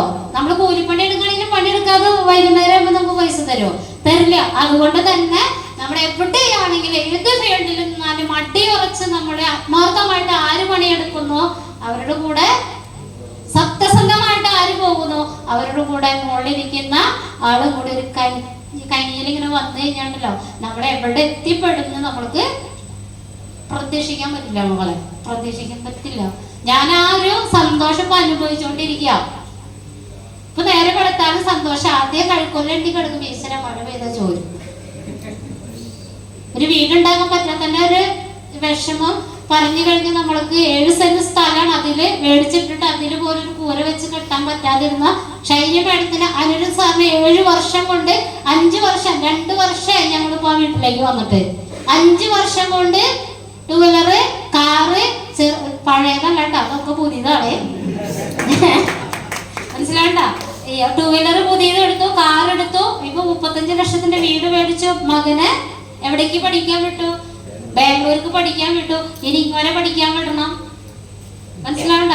ഇതൊക്കെ നമുക്ക് ഏൺ ചെയ്യാൻ പറ്റുന്നത് RCM എന്ന പ്രസ്ഥാനത്തില് അടിയുറച്ച് നിന്നാൽ നമ്മൾ ഒന്നും നോക്കാതെ ഈ പ്രൊഡക്റ്റിനെ മറ്റുള്ളവരിലേക്ക് എത്തിച്ച് അവരെ നമ്മുടെ അസോസിയേറ്റാക്കി മാറ്റി അവരെ നമുക്ക് ഡെവലപ്പ് ചെയ്യാൻ സാധിച്ചു കഴിഞ്ഞിട്ടുണ്ടെങ്കിൽ ഇതൊക്കെ ഇവിടെ ഇരിക്കുന്ന എല്ലാവർക്കും നേടിയെടുക്കാൻ സാധിക്കും. ഒരു മടി കൂടാതെ സമയം നിഷ്ഠ വെച്ച് നമ്മൾ പ്രവർത്തിക്കണം. വീട്ടിലെല്ലാ പണികളും കഴിഞ്ഞിട്ട് RCM ചെയ്യുന്ന ഒന്നും നടത്തുന്നില്ല കേട്ടോ. ചിലവരുണ്ട് എല്ലാതും കഴിഞ്ഞിട്ട് RCM ചെയ്യാം. എന്ത് ചെയ്യാൻ? എന്നിട്ട് ചോദിക്കുമ്പോൾ ഞാൻ ഫുൾ ടൈം ആയിട്ട് RCMലാണ്. 11 മണിയാവുമ്പോൾ വീട്ടിൽ നിന്ന് ഇറങ്ങില്ല. നമ്മളൊരു ജോലിക്ക് പോയി കഴിഞ്ഞാൽ 11 മണിക്കാണോ നമ്മളവിടെ പോയി പഞ്ച് ചെയ്യാം? ആണോ? ഗവൺമെന്റ് ജോലിയാണെങ്കിൽ എന്റെ ചേച്ചി കിടന്ന് ഓടുന്നത് എനിക്ക് കാണാൻ പറ്റുന്നുണ്ട്. എന്റെ ചേച്ചി 9 മണിയാവുമ്പോൾ അവിടെ ചെന്ന് പഞ്ച് ചെയ്യണം. മനസ്സിലായ? നമുക്ക് പഞ്ച് ചെയ്യണ നമ്മളോട് ആരും ചോദിക്കാനും പറയുന്നില്ല. നമുക്ക് ഇഷ്ടമുള്ള ചെയ്താൽ പോലെ. പക്ഷെ ഇഷ്ടമുള്ളൊക്കെ ആണെങ്കിൽ പോലും ചെയ്യുന്ന സമയം കൃത്യമായിരിക്കണം. കൃത്യനിഷ്ഠയോടുകൂടി നമുക്ക് RCM ചെയ്യാൻ പറ്റണം. Correct planning. തലേ ദിവസം നമ്മൾ കിടക്കുമ്പോൾ പ്ലാൻ ചെയ്യണം. നമ്മൾ എന്ത്, എവിടെ, എന്തിനു പോകണം, ആരെ കാണാൻ പോകണം എന്നുള്ള പ്ലാനിങ് ഉണ്ടെങ്കിൽ മാത്രമേ പിറ്റേ ദിവസം നമുക്ക് RCMല് എന്തെങ്കിലും ചെയ്യാൻ പറ്റുള്ളൂ. കാലത്ത് പണികളൊക്കെ കഴിഞ്ഞ് വെച്ച് പ്രൊഡക്റ്റ് എടുത്ത് വെച്ചിട്ട് നിൽക്കും. ഇന്ന് ഏത് വഴിക്ക് പോകണം? ഉത്തരം കിട്ടോ? ഉത്തരം കിട്ടില്ല. അത് പ്ലാനിങ് ഇല്ലാത്തതുകൊണ്ടാ. കറക്റ്റ് പ്ലാൻ ചെയ്ത് ഞാൻ പറഞ്ഞ പോലെ നിങ്ങൾ ലീഡേഴ്സിന്റെ ഗൈഡ്ലൈനോട് കൂടി മുന്നോട്ടേക്ക് പോ. നിങ്ങൾക്ക് എല്ലാവർക്കും RCMലൂടെ വിജയിക്കാനായിട്ട് സാധിക്കും. അപ്പോ സമയം ഒത്തിരി വൈകിയെന്ന് തോന്നുന്നു. ഓക്കെ, അപ്പൊ എല്ലാവർക്കും ഈ ഒരു അവസരം എനിക്ക് ഒരുക്കി തന്നത് നമ്മുടെ വേണുഗോപാൽ സാറും അതുപോലെ ഗോപകുമാർ സാറൊക്കെയാണ്. ശരിക്കും ഗോപകുമാർ സാറിന്റെ ഒക്കെ മനസ്സിൽ ഇങ്ങനെ എന്താ പറയാ, എന്റെ എല്ലാ ലീഡേഴ്സിനും ഞാൻ മനസ്സിലേക്ക് ഇങ്ങനെ ആവാഹിച്ച് കൊണ്ടുവരും എല്ലാ ദിവസവും. ഞാൻ എന്റെ വീട്ടിൽ എല്ലാവരുടെയും ഫോട്ടോകളുണ്ട്. എല്ലാവരുടെയും ഫോട്ടോ ഞാൻ വെച്ച് ഇങ്ങനെ ഷോക്കേസിൽ MD വരെ ഞാൻ എന്റെ വീട്ടിൽ ഞാൻ ഫ്രെയിം ചെയ്ത് വെച്ചിട്ടുണ്ട്. ഇടയ്ക്കൊന്നും അദ്ദേഹത്തെ കാണാലോ. ഇടയ്ക്കല്ല, എന്നും നമ്മുടെ ലീഡേഴ്സ് ഇവിടെ ഇരിപ്പുണ്ടെന്നുണ്ടെങ്കിൽ എല്ലാവരും കാണാൻ നമുക്ക് തോന്നും. ഇല്ലെങ്കിൽ കാണുമ്പോൾ കണ്ടാൽ മതി എന്നുള്ളൊരു മൈൻഡായിരിക്കും. അതുകൊണ്ട് എല്ലാവരും അത് ചെയ്യാനായിട്ട് ശ്രമിക്കുക. എല്ലാവർക്കും RCMലൂടെ ഇന്നിവിടെ എനിക്ക് വരാനും നിങ്ങളെല്ലാവരും പരിചയപ്പെടാനും 2 വാക്ക് നിങ്ങളോട് സംസാരിക്കാൻ അവസരം തന്ന എല്ലാവർക്കും, സ്പെഷ്യലി നമ്മുടെ വേണുഗോപാൽ സാറ്, ഈ വണ്ടർ വേൾഡിന്റെ ബാബു സാറ്, എല്ലാവർക്കും രാജൻ സാറ്, നാരായണൻ സാറ് എല്ലാവരും ഇരിപ്പുണ്ട്. എല്ലാവരുടെയും മുന്നില് അതുപോലെ വിനോദ് സാറ് ഇരിപ്പുണ്ട്. ഇനി എല്ലാവരുടെയും പേര് ശിവ് സാറ് ഇരിക്കുന്നുണ്ട്. കാരണം ഇവരൊക്കെ ആയിട്ട് നമ്മൾക്ക് നല്ല രീതിയിൽ ആത്മാർത്ഥമായിട്ട് ബന്ധമുള്ളത് കൊണ്ടാണ് ഇവരൊക്കെ കാണുമ്പോൾ നമുക്ക് നല്ല സന്തോഷം കിട്ടുന്നത് അല്ലേ. അപ്പൊ എല്ലാവർക്കും ഇന്ന് ഇവിടെ പുതിയതായിട്ട് വന്ന എല്ലാവർക്കും, പിന്നെ എൻ്റെ കൂടെ എൻ്റെ മക്കളായ ടീച്ചർ സന്ധ്യ, അതുപോലെ തന്നെ സുരാഗ് സാറ്, എന്റെ പ്രോഗ്രാം ഉണ്ട് എന്ന് പറഞ്ഞപ്പോൾ ആദ്യം എന്നോട് സുരാഗ് സാറ് പറഞ്ഞു മാഡത്തിന്റെ പ്രോഗ്രാമിന് ഞാൻ വരും. അപ്പോ അതുപോലെ ആയിരിക്കണം. അതുപോലെ സജിന മേഡം, ഓമന മേഡം, ഇവരൊക്കെ എവിടെയൊക്കെ എടുക്കണേന്ന് അറിയാം. ഞങ്ങളൊക്കെ താമസിക്കുന്ന കിലോമീറ്റർ അതിരപ്പള്ളി ഭാഗത്താണ് നമ്മുടെ ഓമന മേഡമൊക്കെ താമസിക്കുന്നത്. മനസ്സിലായി? അത്രയ്ക്ക് ലോങ് നിന്ന് ഞങ്ങള് അവിടുന്ന് എത്രയോ കിലോമീറ്റർ ഇങ്ങോട്ട് പോകുന്നുണ്ടാണെന്നറിയോ. പക്ഷെ ഞങ്ങൾ പോരുന്നുണ്ടെന്ന് പറഞ്ഞപ്പോ ഞാൻ വരും എന്ന് ഇവര് ഇങ്ങോട്ട് പറഞ്ഞതാ. ഞാൻ വരും മാഡത്തിന്റെ കൂടെ. അപ്പൊ അതിനർത്ഥം എന്താ? നമ്മുടെ മക്കള് നമ്മുടെ ഇടത്തും വലത്തും കൈകോർത്ത് പിടിക്കാനുണ്ട് എന്നുള്ളൊരു ധൈര്യമാണ് RCM നമ്മളെ നല്ലൊരു ലീഡർ ആക്കുന്നതും നല്ലൊരു അച്ചീവർ ആക്കുന്നതും നല്ലൊരു അച്ഛനും അമ്മയും ആക്കുന്നത്. ശരിക്കും എൻ്റെ കൂടെ അസോസിയേറ്റ് ചെയ്തിരിക്കുന്ന എല്ലാവരുടെയും അച്ഛനും അമ്മയാണ് ആര്? ഞാനും അരുൺ സാറും. അതിൻ്റെ ഒരു മഹത്വം എൻ്റെ മക്കളും എൻ്റെ കൂടെ നിന്നുകൊണ്ട് എനിക്ക് ചെയ്തു തരുന്നുണ്ട്. എനിക്ക് പറ്റാവുന്ന എല്ലാ കാര്യങ്ങളും ഹെൽപ്ഫുൾ കാര്യങ്ങളും ഞാൻ മക്കൾക്കും ചെയ്തു കൊടുക്കുന്നു. മക്കൾക്ക് മാത്രമല്ല, എന്നെ സംബന്ധിച്ച് ടീം നോക്കാതെ ഞാൻ മൊത്തം കൊടുക്കും. ഓക്കെ, അപ്പോൾ എല്ലാവർക്കും ആർസിബിയുടെ ഒത്തിരി വിജയങ്ങൾ ഉണ്ടാകട്ടെ എന്നും ഈ ഒരു അവസരം എനിക്ക് ഇവിടെ തന്ന എല്ലാ ലീഡേഴ്സിനും ബാക്കി നന്ദി പറഞ്ഞുകൊണ്ട് ഇന്നത്തെ പ്രോഗ്രാം ഞാൻ ഇവിടെ നിർത്താണ്. Thank you JRCF.